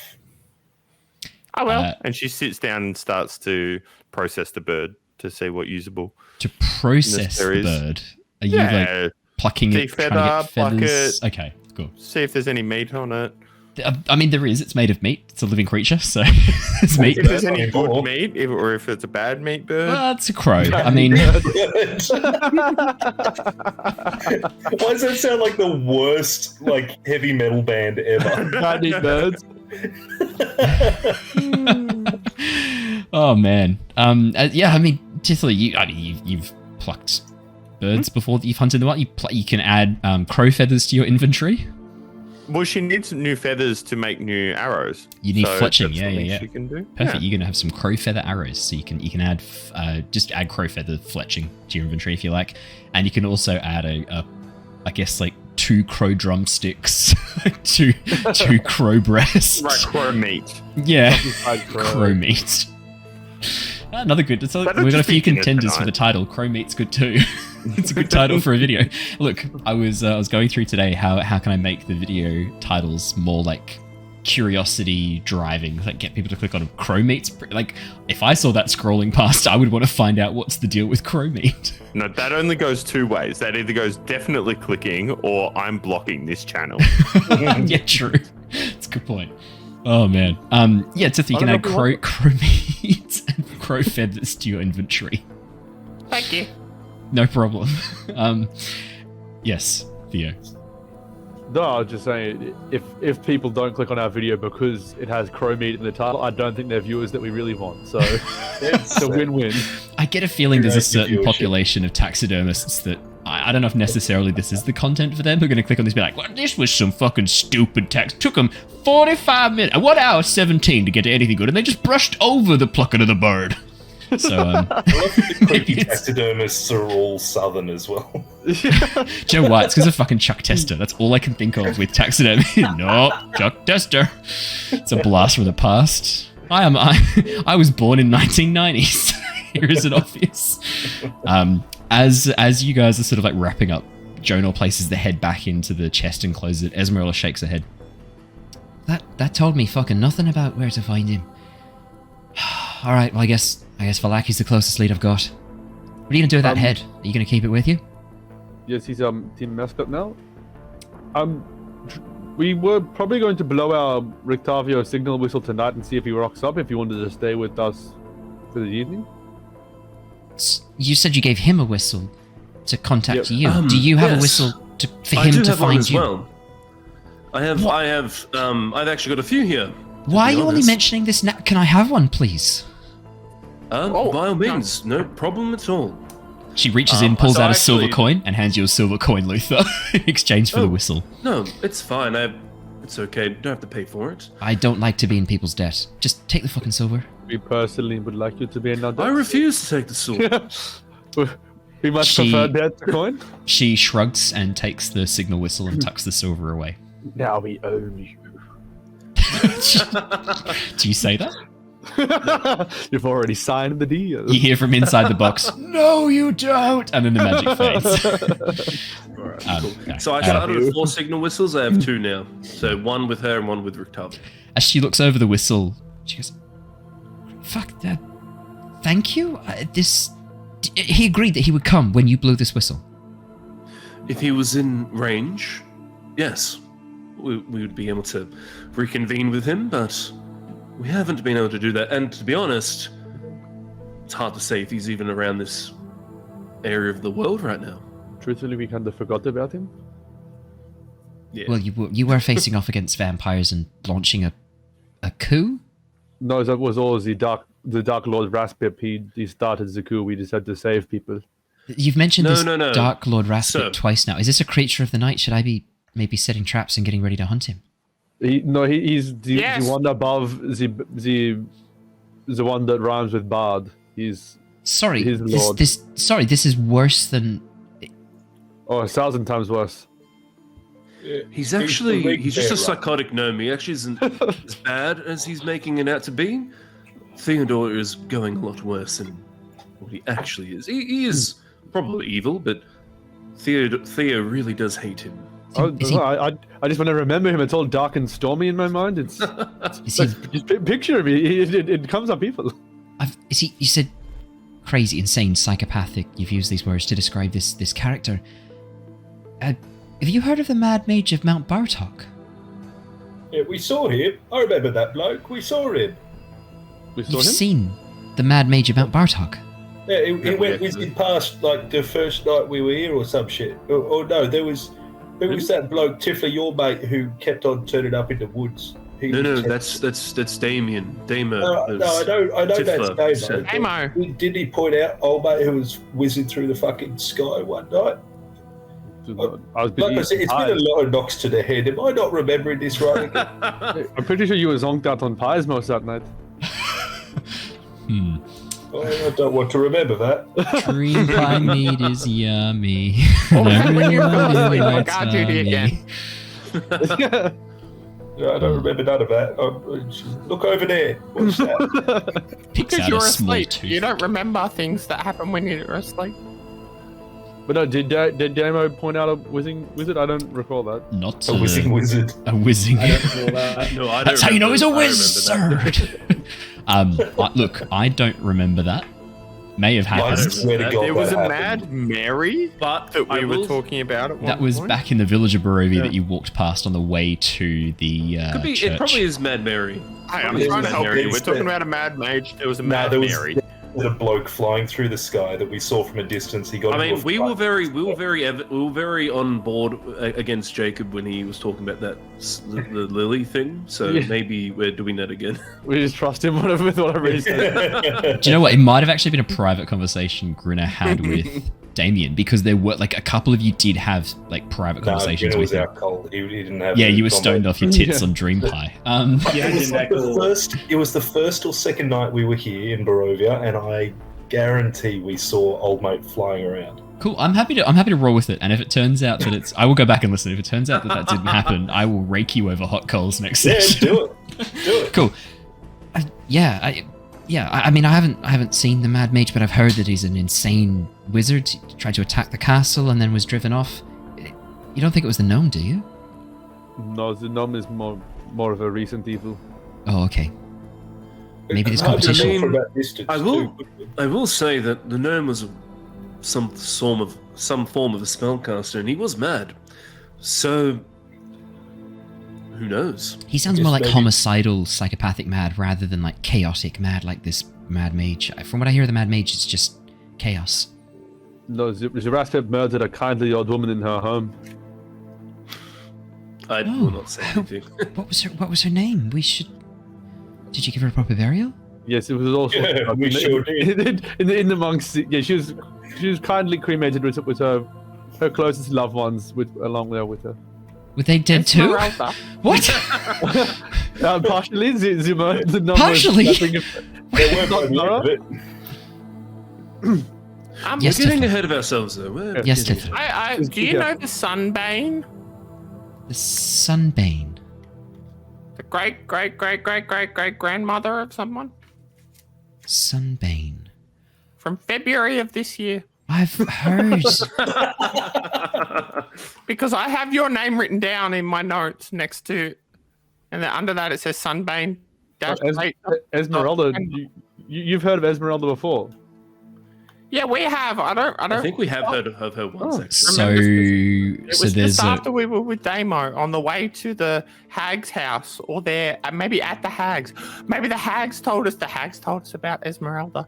I don't know if I mean I've heard the name Sunbane describing an old witch before. It was in it was in Rictavio's notes about a family of witches, a coven of witches, hags that have been living in these areas for a while, and Esme Sunbane, I think, was the mother of grandmother, maybe. Right. Maybe. So that's not you? No, I'm not 400 years old and a hag. Okay. Well, I don't like to judge things and people based on what they look like. Yeah, truthfully, the last hag didn't look so haggy, so... Yeah. And you also killed my friend. She reaches down to her knife belt, pulls out a knife, presses it against her skin. Silver, I'm not a shapeshifter. This isn't illusion magic. I'm just me. Just a human. What if I'm the hag? She reaches forward and presses the silver blade against your forearm. Not to cut, just the flat side. She looks down. I'm satisfied. Plus, I don't think a hag would go about looking like a half-goat. That kind of draws attention. Oh, do me next, do me. No, Like, that's a different leans- time of day that happens. That's not for public. No. What? Is that some is that a sort of method to see if a creature is allergic to silver, or what's She, the like, purpose of doing it? Yeah, I this is in Rictavio's notes. He trains me that there are creatures that, if you press silver against their skin, shapeshifters, they don't like the touch of silver. And if there's illusion magic covering your skin, if I press a knife against your skin and look at the indentation, I can see the knife doesn't disappear behind the illusion magic. I want to see. Do my arm. She presses the knife against your forearm, and nothing happens. It looks normal. Yeah, nothing happens. Unless there's something you've not told me, Raph, about your character. Well, no. You watch as Raph's head just unzips as it begins like I'm the fourth hag from the mill. yeah, exactly. Can we have one of those blades? Is there something we could give you for one of those silver blades? It sounds very helpful. Yeah, 2 gold. But we gave her a whistle. Hold on. Yeah, tell you what. Chuck, flickers of golds, gold and a whistle. You can have the blade, the silver blade. That's fair enough. I think that's a fair trade. Yeah, I'll do that. Great, yeah, you flick a gold across, she passes over a small throwing knife made of silver. You can add a silvered throwing knife to your inventory, Jonah. Cool. Could I actually grab one of them too? Luther, yeah. you can just have mine if you want. I'm not the most dexterous. Oh, by all means, thank you, Jonah. Just let me know if you ever need it for anything. Yeah, no worries. Because that sounds pretty cool being able to throw that. Right, well, I'm gonna go check the cellar of the tower. Unless Just there's one more anything thing else to tell you. Yeah? Just so I want to be honest here, and I want us to all be friends. I know we started off a little rough, but in the interest of honesty, I want you to know that upon review of my notes, Rictavio did tell us how to solve the door puzzle earlier. Even though we forgot that and then solved it ourselves, he had already told us. He told you how to... Fucking wanker. He said safe refuge, the old wizard's tower by the lake. That's this one. There's a lake here. You get in, trace the outlines of the patterns with the circular tablet. He told us all that. Did he not tell you that? Because he told us that the day he met us. I was actually not me. I was actually not there for the session with Rictavio. Rock up right at the end to fight the treant. But still, still solved it. Fucking wanker. It wasn't that hard. See, the notes come in to help eventually. So, what? I guess our paths shall be diverging soon. What is on the horizon for you, my dear? Gonna go find Rictavio and find out what he's planning while he's here. Should we give the signal a try while we're all together? He might be around. If not, you continue on your way. Yeah, I'm up for that. Also, I would like to tell you a little bit of knowledge. Vallaki, the Baron, been overthrown, replaced. Oh, when? Is that recent? Very, very recent. Is that coup we mentioned? Bloodless coup? Mostly. So just be aware of that when you're going through Vallaki, that probably a little bit nicer people, actually. Yeah, the new Burgomaster or Baron, whatever it is, Ismark, good friend of ours. If you're kind to him and say you know us, he should treat you with hospitality. I think his nickname was Ismark the Great, actually, the Greater. So just go around and tell people that. Yeah, he was the boy from Barovia, the town. It's not that, actually. Okay, I can. Wait, what? I can. Yeah, I can. Yeah, so if you want good treatment in Vallaki, just say you know us, and Ismark should look after you. Yeah, I wouldn't mind that at all. Personal friend. No, thank you. I much appreciate it. So you've searched the tower. There was no. I might have it once over just in case there was something that you might have missed. I mean, you checked the upper floors. You mentioned there was a cellar? Yeah. Rictavio often mentioned that he had a cellar where he stored items of import. Did you check it out? No, we were unable to find the cellar. Perhaps we should go check this out together? Yeah, let's do it. Let's go. With that, Esmeralda leads you inside the tower. So, we have two exciting things have happened. 2 people have summoned monsters this session. Nervous laughter. Yeah, what I'm going to get is... Josh, you look the most concerned. Could you roll me a d20, please? I know what one of the monsters is. Malagallo Talotim had already told me what he wanted to summon. Or they wanted to summon, I should say. Josh, could you roll me just a flat d20? If it's evens, it's going to be a CR9. If it's odds, it's a CR10. Okay. Not gonna lie, that sounds like a higher CR than our level. As we all, the thing is though, as we all know with D&D, CR is bullshit. So, bullshit. That is true. I was also the one that put "this is not worrying at all" in the chat. Yeah, that's why I picked you. Yeah, that's why I picked you. Yeah, I was immediately nervous earlier. 8. Okay, evens. So, for Brune, no, you don't have to. I know what you're summoning, Mello. Don't worry. I know what it is. I know exactly what you're summoning. Don't worry. Brune, you have CR9. It is your choice of monster. We might not get it in this session, but it's definitely going to be summoned next session. If you wanted to either send it to me privately, if you don't want people to know what's going to be summoned, you're more than welcome to. CR9. I'll adjust monster difficulty, because as we all know, CR is bullshit. I'll adjust monster difficulty, health, and things like that to make it an even challenge for the players. I just wanted to know what range of monsters you could pick from. So please enjoy any CR9 monster from any published material that's officially published. You are welcome to use any of the official modules, monster manual books, all of that is good to go. So Brune said he's going to have a look, so I imagine Brune, maybe contact Owen on Discord. Yeah, That'd be pretty good. You know how to get in contact with me. Yeah, I forgot to say I'm not here next week. Okay. Oh, how convenient. You watch as Killian's skin just unwraps and the monster rises from his corpse. It's a blood monster. So I'll give you a quick rundown as a quick update. So the team are currently exploring the western half of Barovia on their way to the town of Kresk. Probably next session they'll be heading toward the Wizards of Wine's vineyard. So if you've got anything that might fit in with a vineyard, that'd work out really nicely.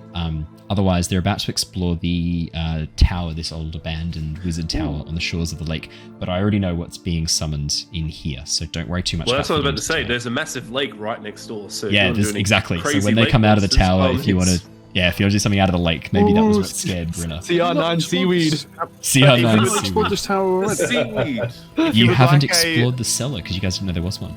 If you'd like a better rundown, head over to the YouTube channel, The Lost Archive. Just watch the first couple minutes of the video, write a comment saying that you've watched the video, and then, yeah, hit that subscribe button. Now you start spruiking for the channel. I don't know. But it was also a little bit. It was also a bit passive aggressive too. Like, It was a little bit.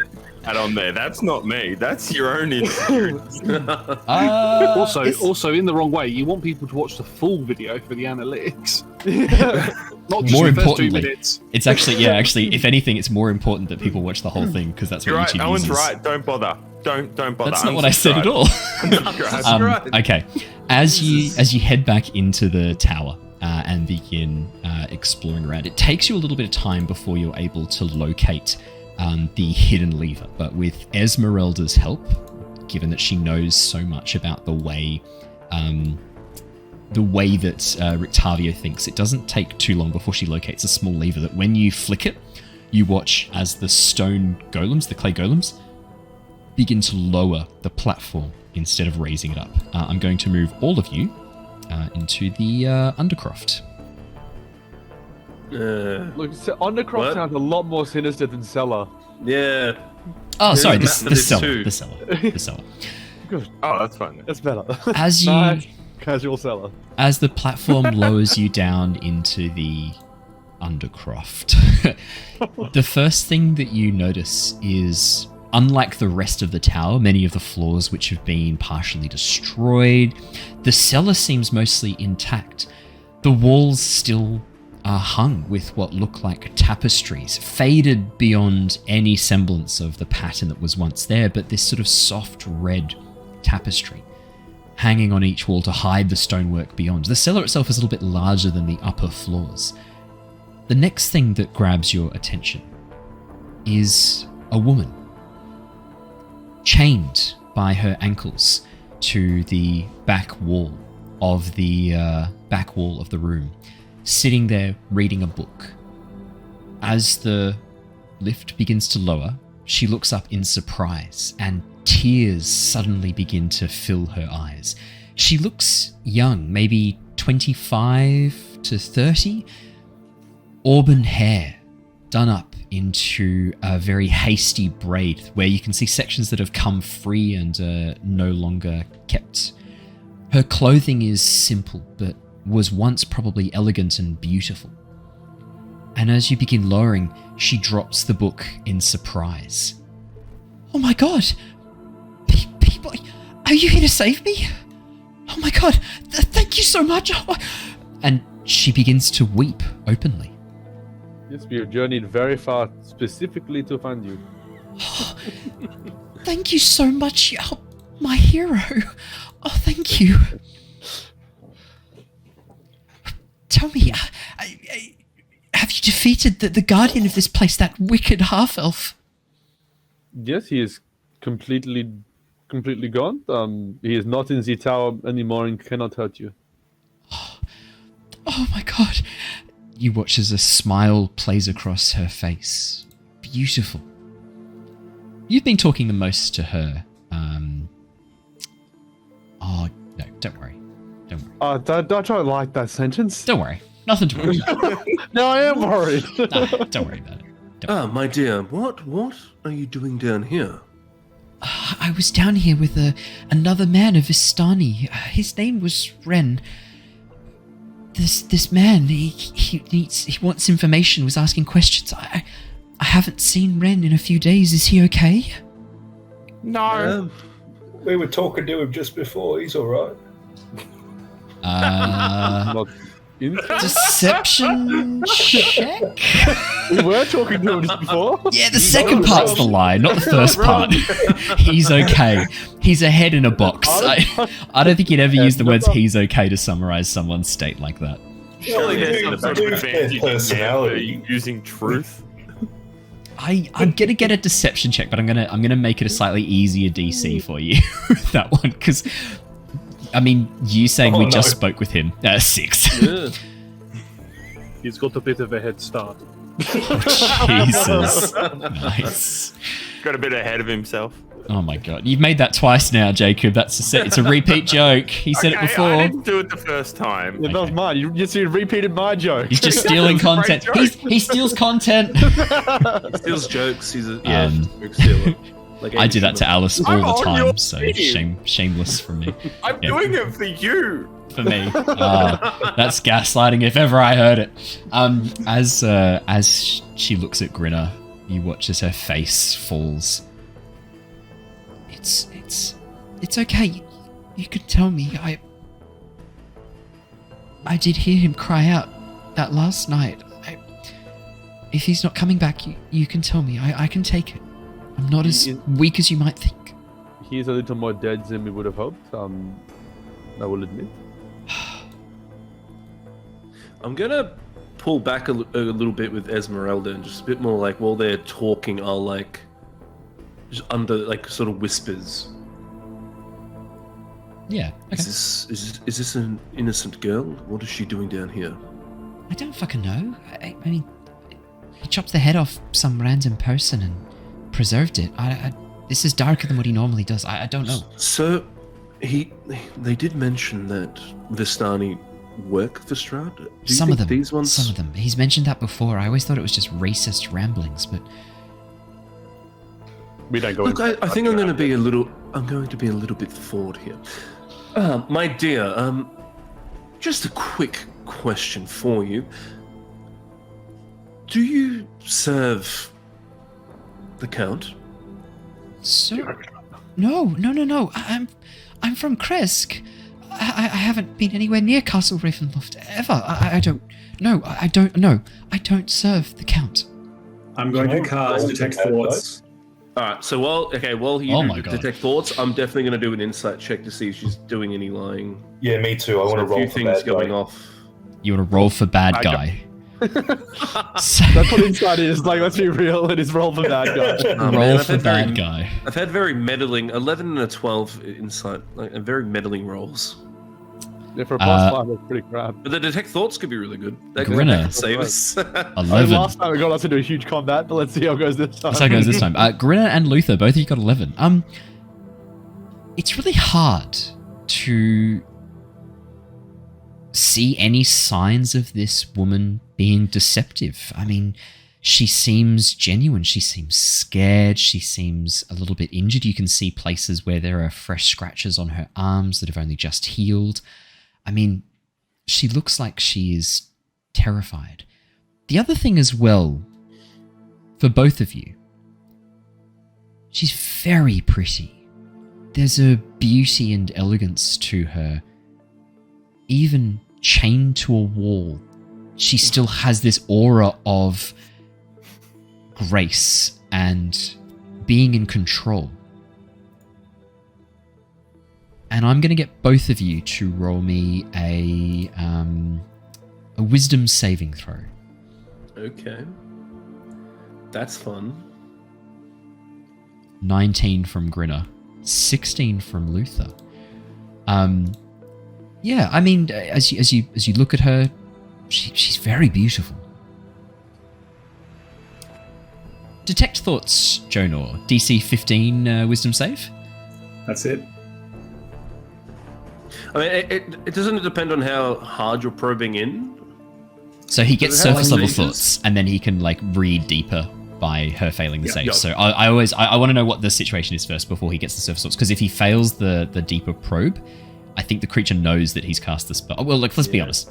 Jonor, right. There's verbal and somatic components and material to this. She's gonna know.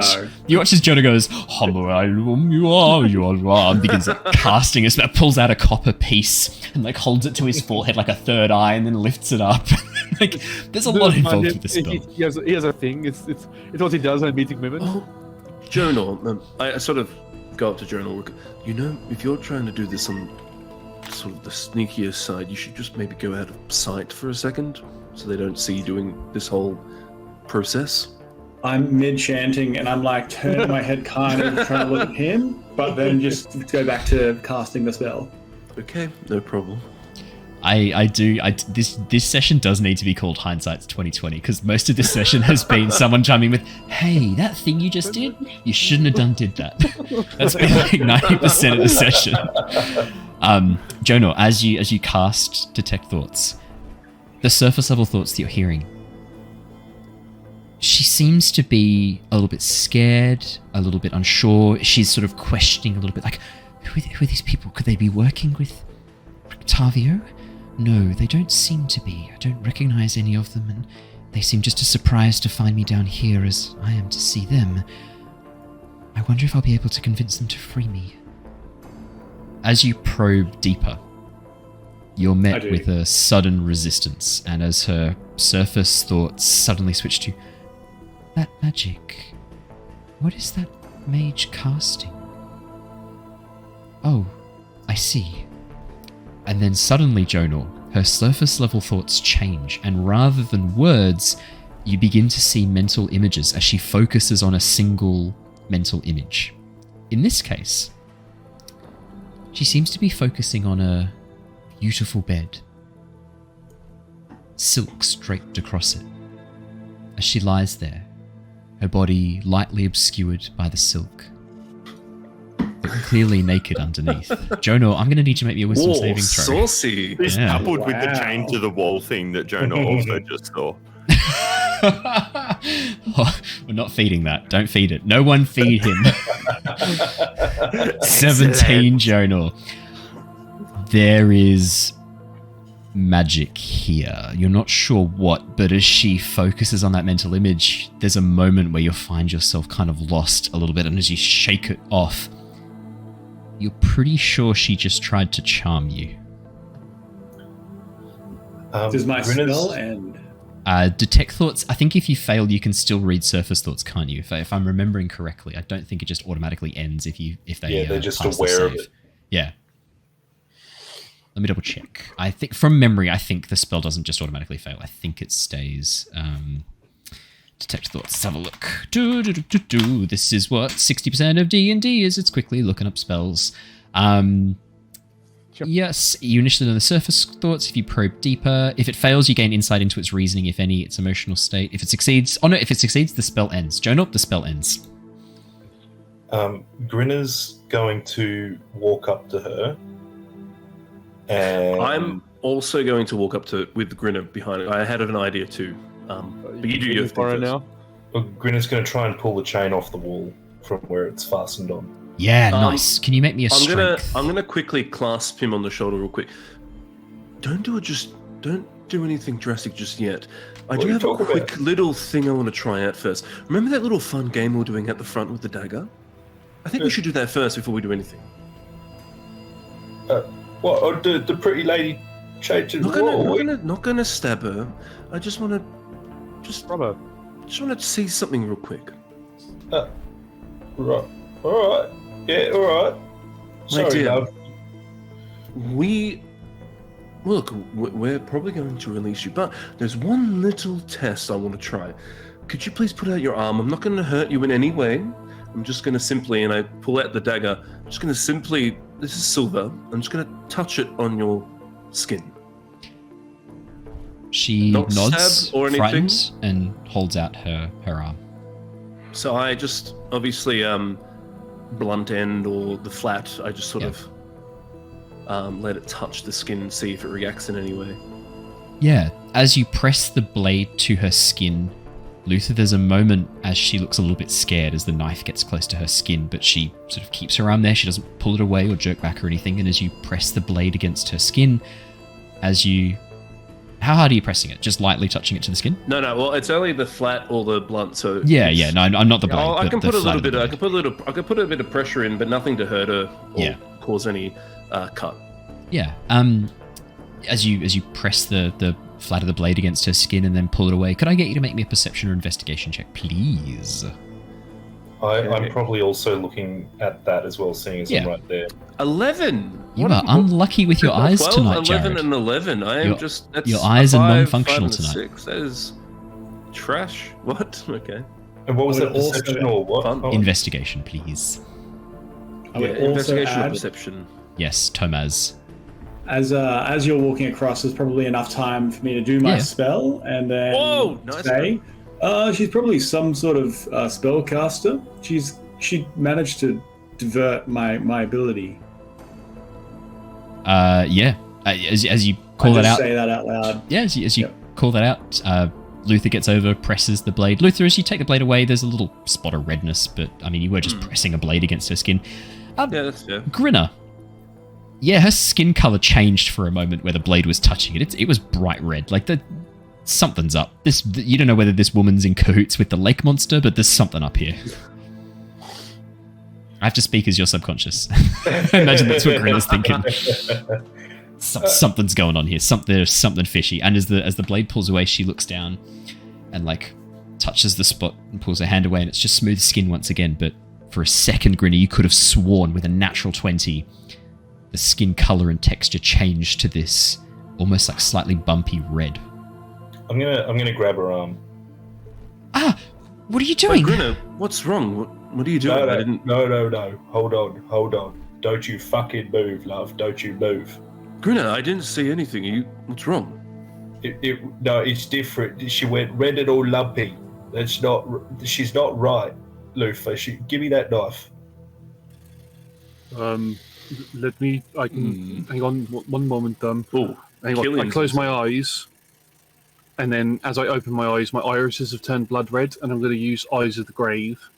Ooh. As an action, you know the location of any undead within 60 feet of you that isn't behind total cover and that isn't protected from divination magic until the end of your next turn. You can use this feature once per long rest. So, real quick, can I just interrupt before you answer that? Hello. Tifla then tries to mimic what you're doing to try and do whatever you're doing as well. But rather than like your eyes turning black, you just like invert your eyelids. I think I think Killian would think about doing it to start off with, have a small like crisis conscious type thing, and would hold Tifla's hand while he does it. Yeah, absolutely. So you can see the presence of any undead, correct? Yes. There are no undead.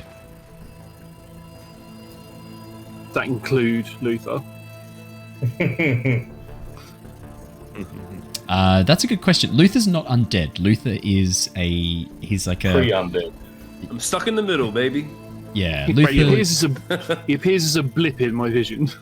Yeah, I'd say maybe like an after image. Like as you blink and it fades for a second, there's a shimmer around Luther, but it ends as the spell ends. And I mean, there's a part of you that's like, not seen a reaction like that before. That's a bit weird. I will say though that you do have context. At least I gave you my backstory and stuff, so you're at least aware of my condition. But yeah, no. She is not appearing as undead. Maybe she is one of these form changes. And undead. Hang on.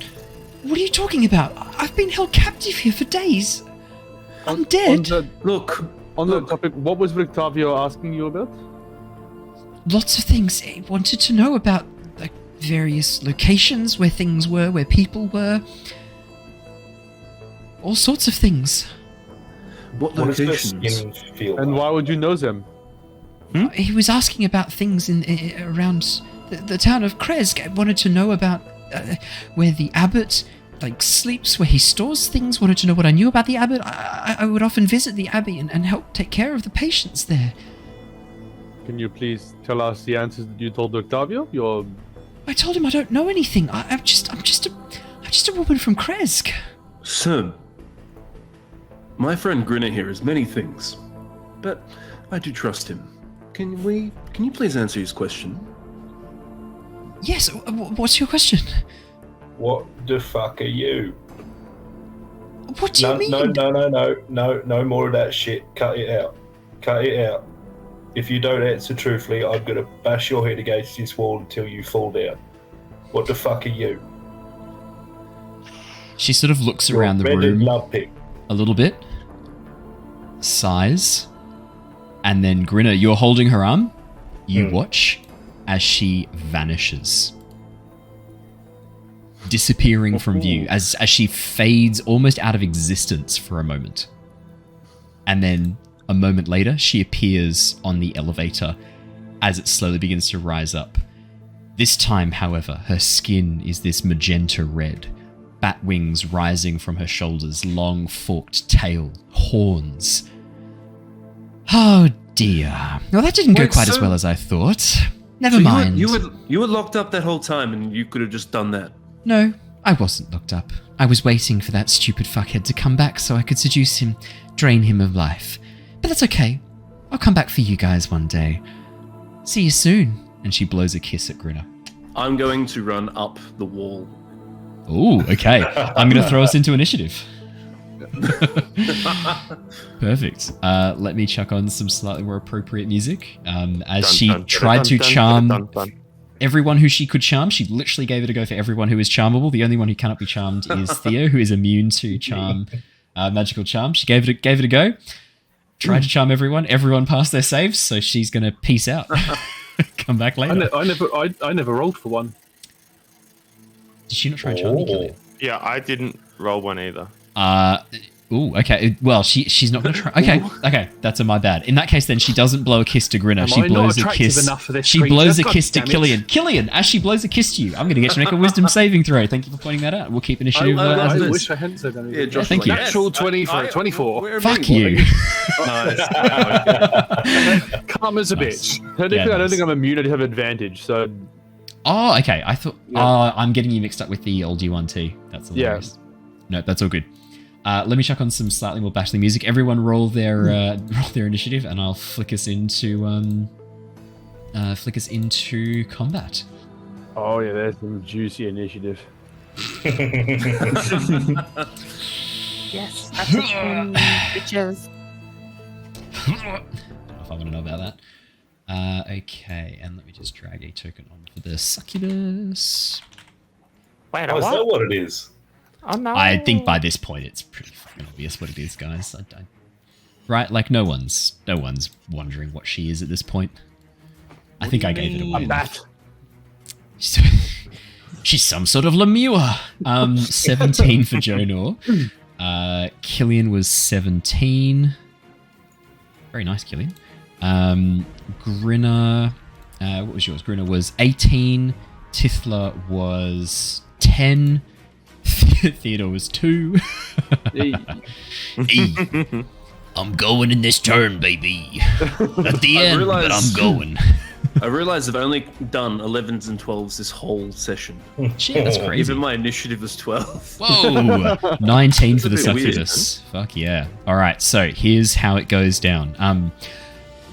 Because you said that you were running up the wall, Luther, I will get you. You can do your movement, but you won't have any actions or bonus actions as you sprint up the wall. But as you get to the top, the elevator is moving very slowly. Obviously, it's in terrible condition. It's not being well maintained. It's not working very well. It is rather slow. As she watches you run up the sides of the wall, Luther, she gives a bit of a wry smile. Oh, honey, can't get enough of me. That's okay. You'll be a bit busy with your friends, I think. And she looks down at Tithla, goes, hi, cutie, and blows a kiss to you. Tithla, can I have to get a wisdom saving throw? No, get away! Get away! Get away! Please fail this. No. Please fail this. If all of you pass these fucking wisdom saves... Come on. 20. Fuck you. 20. What is this? Yes. What is this? None of you rolled below a 17. It's a hard DC, and yet you still all rolled above it. Oh my god. You suck. Mallow, I tried my best, man. Like, the dice gods they do not want this encounter to happen tonight, so that's okay. Don't worry, the succubus isn't going anywhere then, clearly. As she fails again, you watch as her face takes on this rather angry look. The horns almost like bursting with this slight pinkish flame. She looks down, very disappointed. Huh. You lot aren't as, gonna be a bit of a challenge for me, I think. Well, that's okay. This will be fun. I look forward to, catching up with you at some point in the future. Well, ta-ta. And she is going to fly up to the top of the dome, and that is her full turn as she flies 60 feet, sorry. So she flies up off the elevator and disappears from sight over the mouth of the entrance. Next up in the initiative order is Grinner. The elevator with her, as soon as she leaves it, the elevator stops halfway up. It is within jumping distance. If you wanted to jump up and grab the floor of the elevator, pull yourself up, and then jump to the first floor and pull yourself up to that, you could do it. Yeah, I'm going to do that, please. Amazing. Could I please get you to roll me a athletics or acrobatics check? Your choice. Yeah, athletics. Did that come through? 23. Yeah, Grinner, just standing jump, grab onto the top of the platform, pull yourself up, do a squat, jump up, pull yourself up. You can see that she's just left the front door. She was not expecting anyone to be following her. As you use your movement to catch up to her, she turns around genuinely surprised as she has just left the front door. And as you step out, you can get up to within melee range of her. Great, I want to grapple her. Okay, nice. Make Keep Alexa back down the hole. You're coming in my hole as he reaches. What? What? What's wrong? Sorry, what? What's wrong? Is that not what? Holy shit. As Grinner rushes up Coming with in his. my hole, he screams at the succubus. We got the name of we got the name of the episode, boys. Can I please? They'll get the right kind of views on YouTube. That will get. I reckon some. Look, I would click on that. You're coming in my hole. If someone said like Curse of Strahd 5th edition episode 36, come in my hole, I'd be like, huh, that is incongruous. What happened in that session? Let's find out. I'm going to get you to roll me a grapple check, please. A Grinner. Grapple check. How do I do that again? So it's essentially you roll a athletics check, and she can either roll a dexterity or a strength. Actually, no, it's a strength. I think it's a strength saving throw. Give me a quick second. I put it open.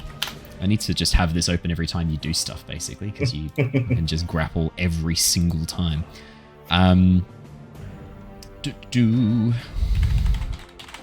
So,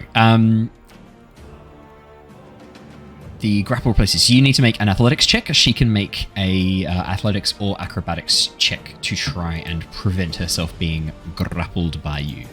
Oh, it's a bad one. That's a 12. Oh, it's an 11 from me. Oh, that's you just wrap your arms around her and hold her in place, and then do you scream in her face? Well, I do get a second attack. Yeah. Oh, hang on. Have I, through any of this process, used my bonus action yet? No. Okay, I'd like to rage, please. See, so I love this idea of like, you're like, pull yourself up, pull yourself up, see her, rush towards her, pull her in a bear hug, and then go, ah! Come in my hole! It's a delayed adrenaline issue. Yeah, you rage, absolutely. Yeah, cool. Anything else on your turn? I'm just going to... I can't... There has to be an attack, so I'm just going to, continue to grapple to all of my grapply ability. Brilliant. I think you can get one attack, and you can literally just punch her in the face if you want. You could headbutt or punch her. Okay, Yeah, great. Make me an unarmed strike. Hell yeah. As you wrap her up in a hug, she goes, "Oh, I didn't know you were," and then you shut her up as you smash her in the face with your head. That's enough. 11. Interesting. Like catch one of her horns or something. Yeah, as you smash into the horn, her head doesn't even clip back, and you just sort of like move your head back. Your vision's swimming for a second as your head kind of like, whoa, as you feel very ill for a moment. Next up, Killian. I am going to move to the elevator. Yeah. You guys would have heard me rage out, by the way, just so you know that. Come in my hole! Okay. This is a very different session. Just for everyone at home, this is much more in line of what we were like before we went live, and it's nice to know we've regressed back to that. It was bad before we went live. I think as well, it's very clear from what I'm seeing in chat that this is exactly what Mallow wanted from this encounter. Yeah. It's been living out some fantasy forum. Oh man, they're loving it. They're loving it. I'm sorry, Oh my isn't that a God. group fantasy thing? Is that? Yeah. Or is that just no? That's not everyone. Okay. Killian, you rush to the elevator. You jump up and pull yourself onto the top, and then pull yourself up. Actually, he's got a what better I'm idea. going to do is, as I get to the elevator, I open up the jug of blood and sort of pull it out with my hand and sort of whip it around myself in a circular formation. I look up to the top of the tower as I descend into the blood and appear up the top as I use Misty Step. And as as I fall out, Nice. I'll summon 2 blood daggers into my hand, similar to Esmeralda's ones, and I'll throw them towards her using Eldritch Blast. Amazing. As you basically drop from the roof in this pool of blood that forms on the ceiling, summon these daggers and then flick them rapidly through the air as they fly towards her. Grinner, you feel the wave of these, the air as they fly past you. What have we got? Have they come through? Not yet. The That's right, you first just called one it out. is a you 18 go. to hit and 18's going to hit. 15 to hit. 15 to hit. They actually both hit. I mean, she is scantily clad. So that's 12 points of force damage and 7 points of force damage. Oh, very nice. 19 in total. Brilliant. I will mark those off. Because of the, I keep forgetting to say that because of the demon element of the blood, I don't actually ever leave a blood trail or anything. It sort of fizzles out and evaporates, sort of thing. So I don't ever leave a trail. Yeah, it's almost like a shadowy after image of blood that disappears and fades. No, I love that. Yeah, as these daggers spear into her shoulders, which are the only things that Grinner's not standing in front of, basically. You just, interesting. Does the devil hold your contract, my dear? We could perhaps come to an agreement. I've made one too many deals. I do not want to make any more, thank you. No, very nice. Anything else on your turn, Killian? Nope, that's me doing. Jonah. A gold-tinted wing set pops out from his back. Seeing that elevator rise upwards and looking like he's going to get trapped in there, he just flutters those things and tries to fly up as fast as he can. He just like whooshes all the bits around him, all the dust and paper sort of flies around, and he scoots on up like a couple, 4 or 5 big woofs, gets them up through the hole. Yeah, you ascend through the hole in a flurry of golden light and angelic feathers.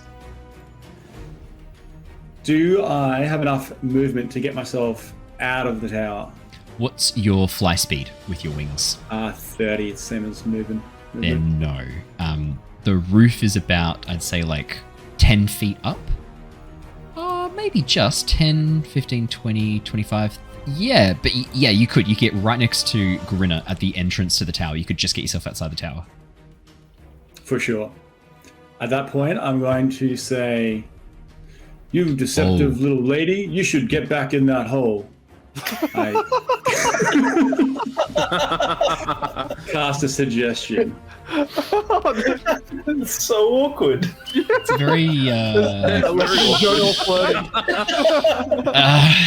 she'll make a wisdom saving throw.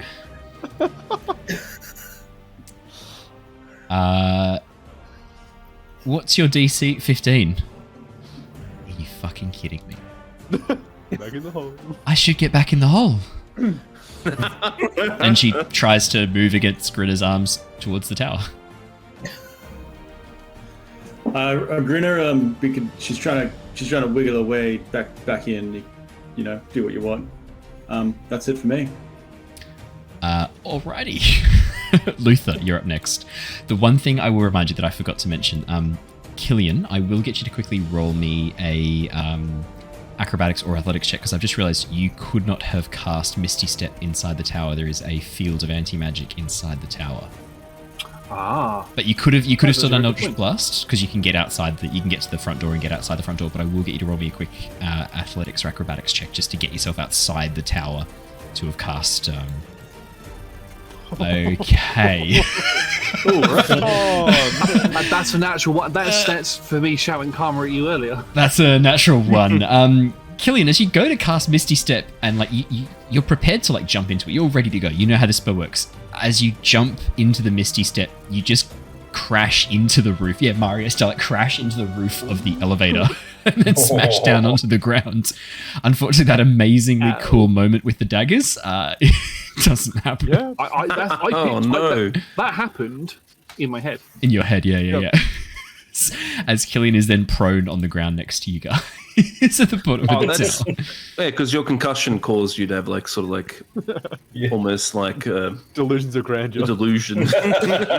You just hear me mutter under my breath. So cool. Yeah. You hear like in the background, wouldn't it be nice if I was useful? Luther. Okay, so I'm halfway up the wall. Yeah. I'm going to run, it's 30 feet you said, so 15 feet I'm up now. You were at the top of the tower, so... floor? Sorry, the top of that floor. So you've got your full 30 feet at the time that you get there. So once you get to the ground floor, you've got 30 feet to move.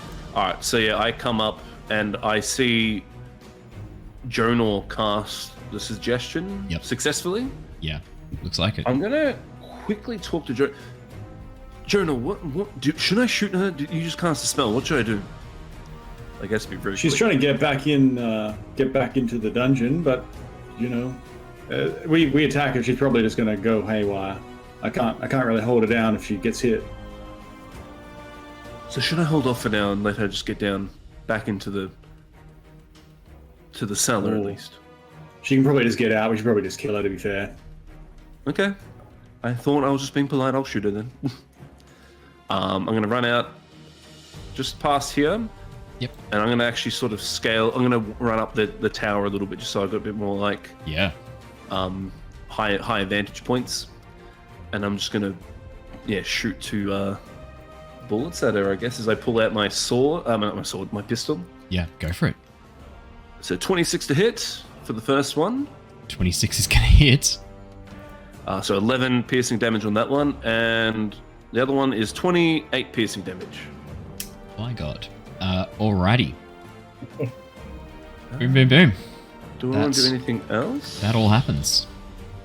Suggestion does break on damage, by the way. As soon as the bullets strike into her, she sort of shakes her head and goes, very clever, but unfortunately not clever enough. That's fine.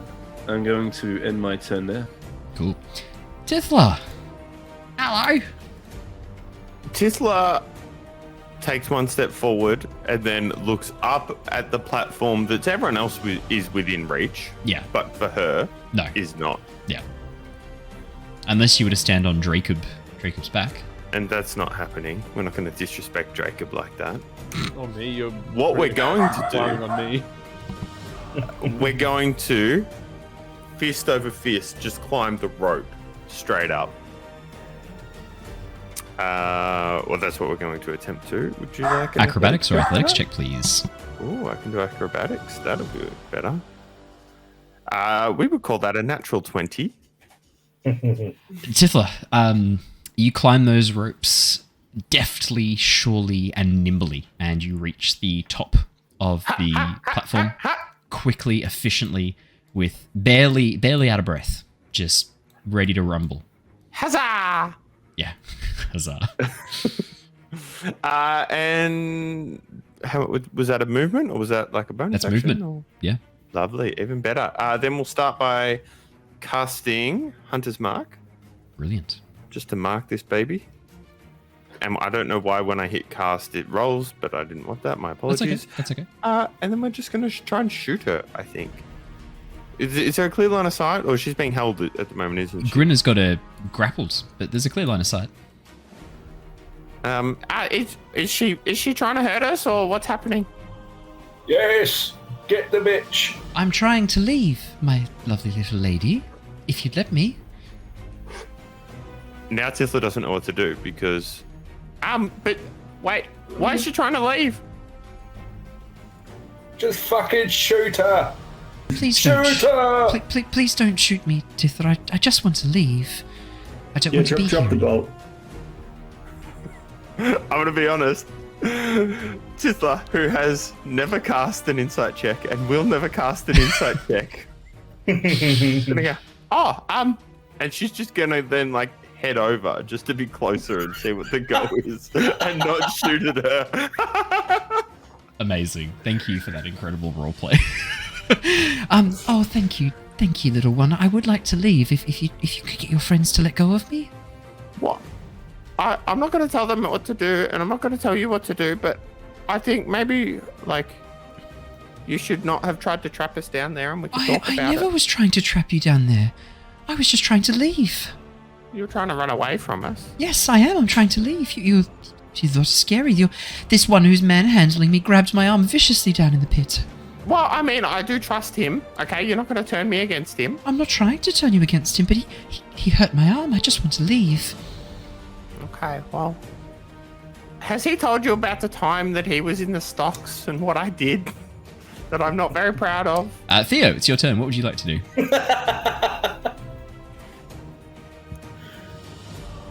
Your muted brother has... Remind me, because I've been playing too much Pathfinder and Baldur's Gate. Jumping, bonus action or full action in movement? Movement, very good. I would like to finally use my mirthful leaps feature for a big old jump, and launch myself up either onto the platform or out of this whole. How high can you launch with mirthful leaps? So I can roll a d8 and add that to the number of feet that you can usually high jump, which I don't actually know off the top of my head. That's okay. So I can pull that open. So do you want to roll your d8? I do. 4 feet more. When you make a high jump, you leap into the air a number of feet equal to your 3 plus your strength modifier. What's your strength modifier? +1. So total 8 feet up. Pretty decent vertical leap, really. So, 8 feet up. That's actually very impressive. Straight baller, 8 feet is enough for you to jump and pretty much get... I said the roof was 10 feet up. I mean, that's 8 feet. You can, sort of get your stomach caught on the edge of the landing and pull yourself up onto the landing. I'd say that's absolutely fine as you pull yourself up to the landing next to... Oh, well, where Tithla was, as Tithla then moves up next to the succubus. So what do I see once I'm up there? Grinner's currently holding this lady in a bear hug. Tithla's sort of calmly walked over to have a chat to her. Luther has his pistol leveled pointing at her, and Jonor has his spellbook out and is flicking through his spellbook rapidly, looking at spells, I would say is probably accurate. Hey, Jonor? Yep. Alright, well then I will use my bonus action to turn myself into a Bjornling. Yep. And at that point kind of just hold off and try and get a bit of a lay of the land and see what the team's up to at this point. Perfect. Alrighty. Okay, on the succubus's go, she's going to make a acrobatics check contested by your strength check to try and escape. Grinner, could you please roll me an athletics check? Because you are raging, I believe you have advantage, unfortunately. I do, thankfully. Oh, no. 12 and an 8.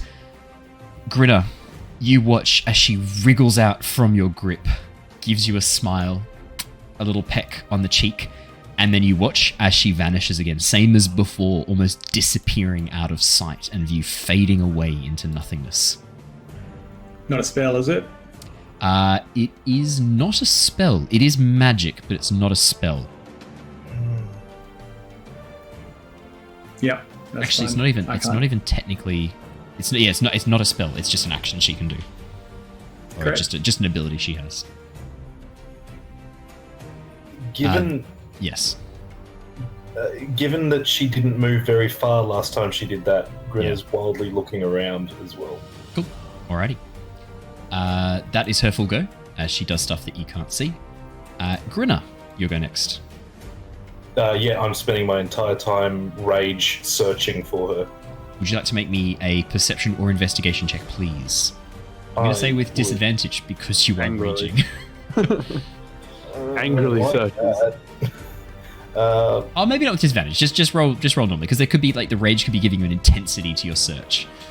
save. 20. As you begin frantically looking around, Grinner, you can hear the sound of wings flapping from above. How high can I see at all? You can't see her anywhere. You can't see her, but you can hear the sound of flapping wings. Good. I'm going to grab Tithla and throw her as hard as I can in the direction of the wings.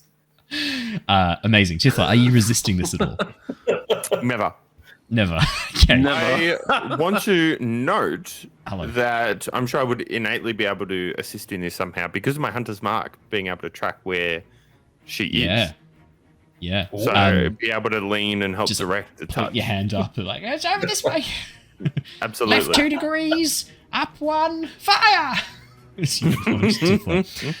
Grinner, could you please make me I guess this is an improvised thrown weapon? Sure. I guess it kind of fits in here, like throwing a javelin. 100%. I like to think Tifla's a weapon. Yeah. It's a weapon. 15 is the armor class.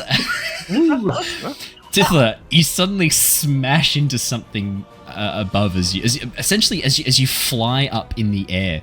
There's a moment of weightlessness, and as you get close, suddenly she phases back into existence, having sort of faded out into this sort of like semi-invisible state. So the way that I should explain this normally. So succubi can fade into ethereals. They can fade into the border ethereal. However, in Barovia, you're locked into that plane, so she can't leave into the ethereal plane fully. So she's sort of like semi-phasing out of existence, but not enough to be completely hidden in the border ethereal. That's cool. Nice. Because the rules of Barovia are, if you do not have permission from Strahd, you cannot leave. She doesn't have permission from Strahd, so she can't leave this plane. I'm sort of like. Misty Step works? What was that? Sorry. Does that impact how Misty Step works? No, because Misty Step you don't leave the plane. You just transport from one location to another. It's just like a teleportation. Oh, okay. But any like plane shift, anything like that is problematic in Barovia. Tithla, as she begins to phase in and out of reality, you just smash into her, traveling at high speed. As you like clutch onto her, her wings flapping, she looks down at you and goes, "Oh, are you coming with me, dear?" You need to come back now. No, let's keep going. Back we go. And she keeps flying with you, holding onto her. That's Grinner's go. Killian, it's your go. You're just down in the pit with Dracob and Esmeralda. Oh no, Killian! That hurt. I thought I had a really good attack on her, but apparently not. Actually, Killian, for Esmeralda's go, she lowers the elevator and then steps onto it with you, and then the end of her turn, she raises the elevator up halfway. Thank you very much. We'll put that down that I did the really cool thing and she knocked me back into the hole. I think. I don't know what you're talking about. What are we doing? Are we hunting down this woman? The rest seem to be doing that.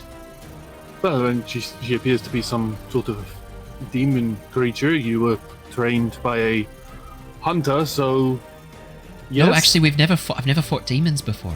It's been like werewolves. They're vampires. not very nice. They're a bit like Fae.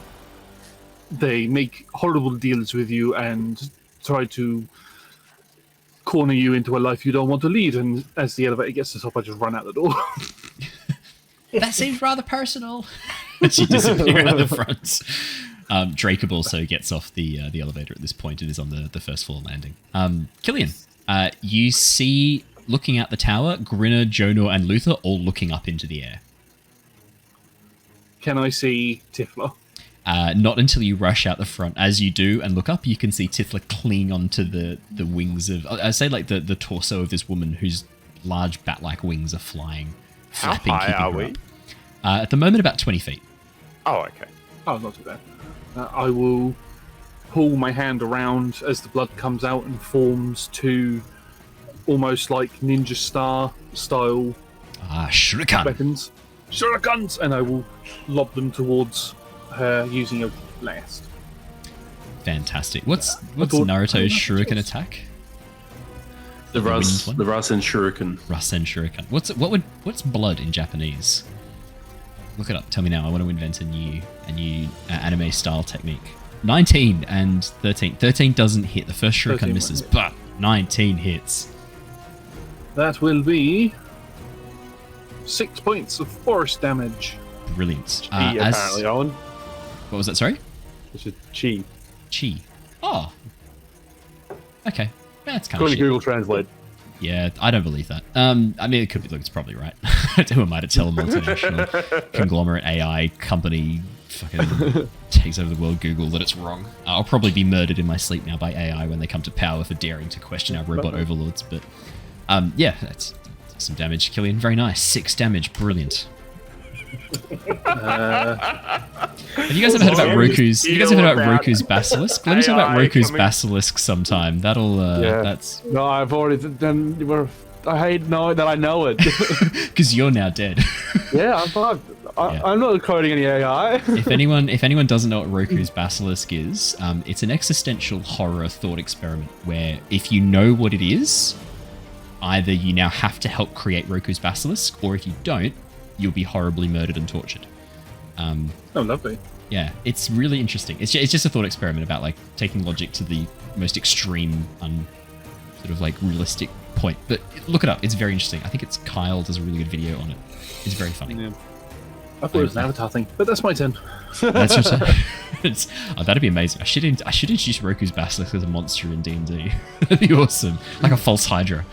Alrighty, Jonor, it's your turn. Seeing Tithla just getting flown up into the air, Jonah also flaps after. Fireball. Gets up. Up side by side. I sort of follow after her. Tithla's hanging on. I fly to her, like right to her face, and I say, "Can you please take Tithla down to the ground and just wait there for like 10 minutes?" She holds up her hands, showing that she's... Oh, suggestion. Okay. Yeah. She'll make another wisdom save. Again. Yeah, no. Very nice. DC 15. Yeah. 16, Jonor. Fucking fine. She holds up her hands and goes, "You'll have to talk to your little goblin friend. I'm not doing anything. She's the one holding on to me." As you see Tithla clinging on for dear life around the waist of this succubus. Seeing her not do what I say, I use my telekinetic push or pull I just pull her closer towards me just to try to shove her, just to rattle her a little bit. Ooh, I might get Tithla to make me an acrobatics check to avoid being shaken off. Done. That's a 9. You watch as Tithla, as Jonor pulls the succubus. Tithla hangs in the air just for a moment, and then gravity reasserts itself, and Tithla drops 20 feet. Does the succubus get pulled towards us? Towards Jonor in the air, yeah. I think I have to make a check though. Strength 15, I think. So, Tithla, I'll roll for strength, but it's a -1. Depending on whether or not she's actually able to withstand it. Okay. Yep. That's a 9. That's a fail. You watch as the succubus. I knew it was a strength check, and I was like, it's a natural. It's a -1 on that. She's not going to do very well. She's got an 8 strength, but yeah, 9. As the succubus gets pulled closer to Jonor, Tithla just and drops. Let me just quickly calculate full damage 5e calculator for you, Tithla. It's not going to be too bad. It's 20 feet. I think it's 2d6 maybe. Yeah, for every 10 feet you take 1d6. Could I please get you roll me 2d6, Tithla?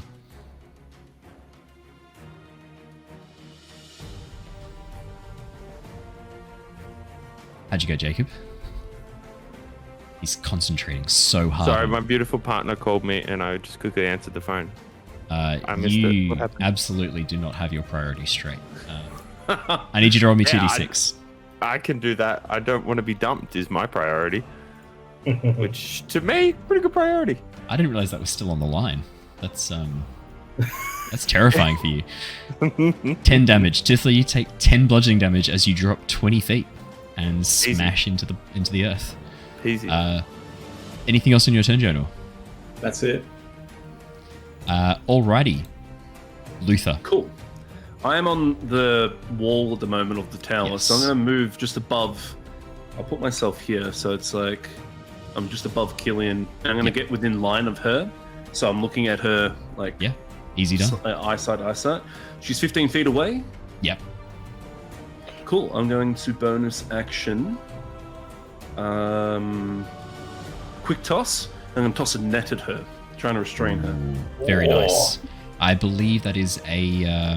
So it's an actual range attack? Yeah, range attack with the net. So let me just. If it's a 1, it gets me. 100%. Please be. It's only going to hit her. Unless it's a Cool. 1. All right, so I'm going to roll the dice. So this is +9. Let's have a quick One look at natural the 1. quick Jonah, dice. you've absolutely jinxed it, Jonah. It has to be a natural Grind 1. it. No, it'll be an 11 or 12. 25. 25. It's a little the net, different. the net wraps around her and she drops out of the air, plummeting down. She is also going to take 2d6. Jacob, could you roll me another 2d6? I think it's only appropriate, seeing as you just took the last set of full damage. I would love to. There we go. 9. 9. Very nice. 9. Excellent. Anything else on your turn, Luther? Oh, I'm going to unload on her with my bullets. Oh. Okay. Yeah. Why is that weird? Mate, come on. At least he didn't say unload his shot on her. That would have been bad. That's it. But all my Gonna empty the shots are going to cartridge. be. So also quickly, so I was able to do 15 max range with the net because of sharpshooter. Yes. So I don't get any of those anymore. So I'm going to unload on her, and all of these are going to be with sharpshooting because it's with advantage because of the restrained condition. Yeah. So you're shooting your load at her. Yeah, I'm shooting my unload with load. your good aim. 29, I crit. Yeah, that's gonna do some damage. That's and 14 damage. It's actually it's more than that. So you take the first damage because you rolled the 2. Yeah, so it's 14 it's plus 10, another 14, 10. 24 plus another 10, so 34 damage with the one shot. That's a lot. Because it's 10 from the sharpshooter, because I made sure to sharpshoot this. So 29 Luther. goes to 24. Luther. That's a big shot that just exploded all over her. Luther, how do you want to do this? Because that's 2 over her health. That's 2 over HP. That's it. Like, Oh my Yeah, I god. had another 3 shots as well. I could have thrown in. that's it. Like, Rip Chad's monster. how do you want to do It's this? very nonchalant for someone with such low health. I have So to I say, run up- all of you passing your charms, very disappointing. Very, That very was- disappointing. that was And the big, first that one I was did was big. Esmeralda, and Esmeralda got a natural 20, and I was like, well, that's not a good start. Because she was gonna, like, Okay, essentially she's like, sorry, oh, I'll Demele. charm Esmeralda so that Esmeralda could be like, oh yeah, no, this is my friend, like, let's free her. And she was gonna try and work with Esmeralda, try and trick Esmeralda into letting her free. But I got a natural 20 on Esmeralda, so I was like, well, shit. Wow. That's not good. Yeah, describe what you do, please, Jared. So yeah, I run up the tower. As I'm running up, I pull out the net. She's sort of having a monologue with Jonah at the moment. I sort of take her by surprise and just throw the net on her, causing her wings to get tangled up. She now suddenly not being able to sort of keep herself upright, like up in the air. She plummets down, takes that damage, and then I just sort of look and go, "Oh, well, sorry about this. You're a fiend, so you know how it is." And I just pop one right through her like skull. As the It's a bullet, clean shot right through the middle of her forehead. as the bullet punctures through her head, whips back, and you watch as blood begins to dribble out as her head like lurches Ooh. forward again. You know what? Could I add a little bit of panache on Go. this?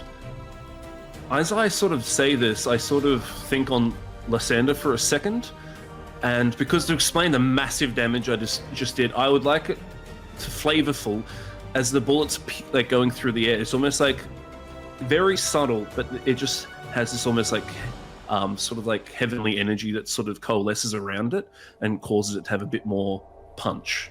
Yeah, I can describe that. As the bullet strikes back, the head sort of plunges backwards and loops forwards. And as she slowly raises her head up, you watch as one of her eyes moves independently and looks up at you as this burn begins to move across, almost like this red energy. Actually, I'm going to say this golden energy burning from the center where the bullet struck her head. It's almost like I'm almost picturing my head now. Like, you know, has anyone watched Supernatural when they use that gun to Yes. shoot Yeah, the demons? cult. It's I'm exactly what I thinking was almost like describing. that. Yeah. Yeah, I was nice. Sorry, literally so describing sorry that. to No, cut it's off okay. there. As the almost like this burn section begins to spread, she looks up at you and goes, I'll be back. You're just sending me back to the 9 hells. I was summoned No, I've once. got more. I've got more bullets here. So by all means, pop by anytime. I'll be coming for you, sweetie. I've And already then you got someone watch- else coming for me as well. So Tada, join the line. You watch as the Because I remember the flames Revenant. begin to push out the charcoal-like appearance moving across as she fades into ash, crumbling to dust in front of you. Owen, Hello. she can't leave the plane. Where's she going? You don't know. That's a very good question. Actually, that's a mystery for us. That is You don't- far more frightening. You don't know. Yeah. I know. Yeah. I know where she's going. They were way worse.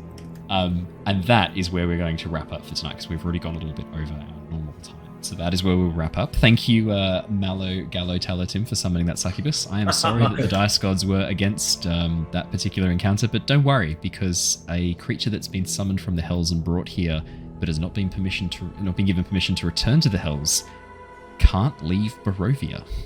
So we'll see how that pans out in the future.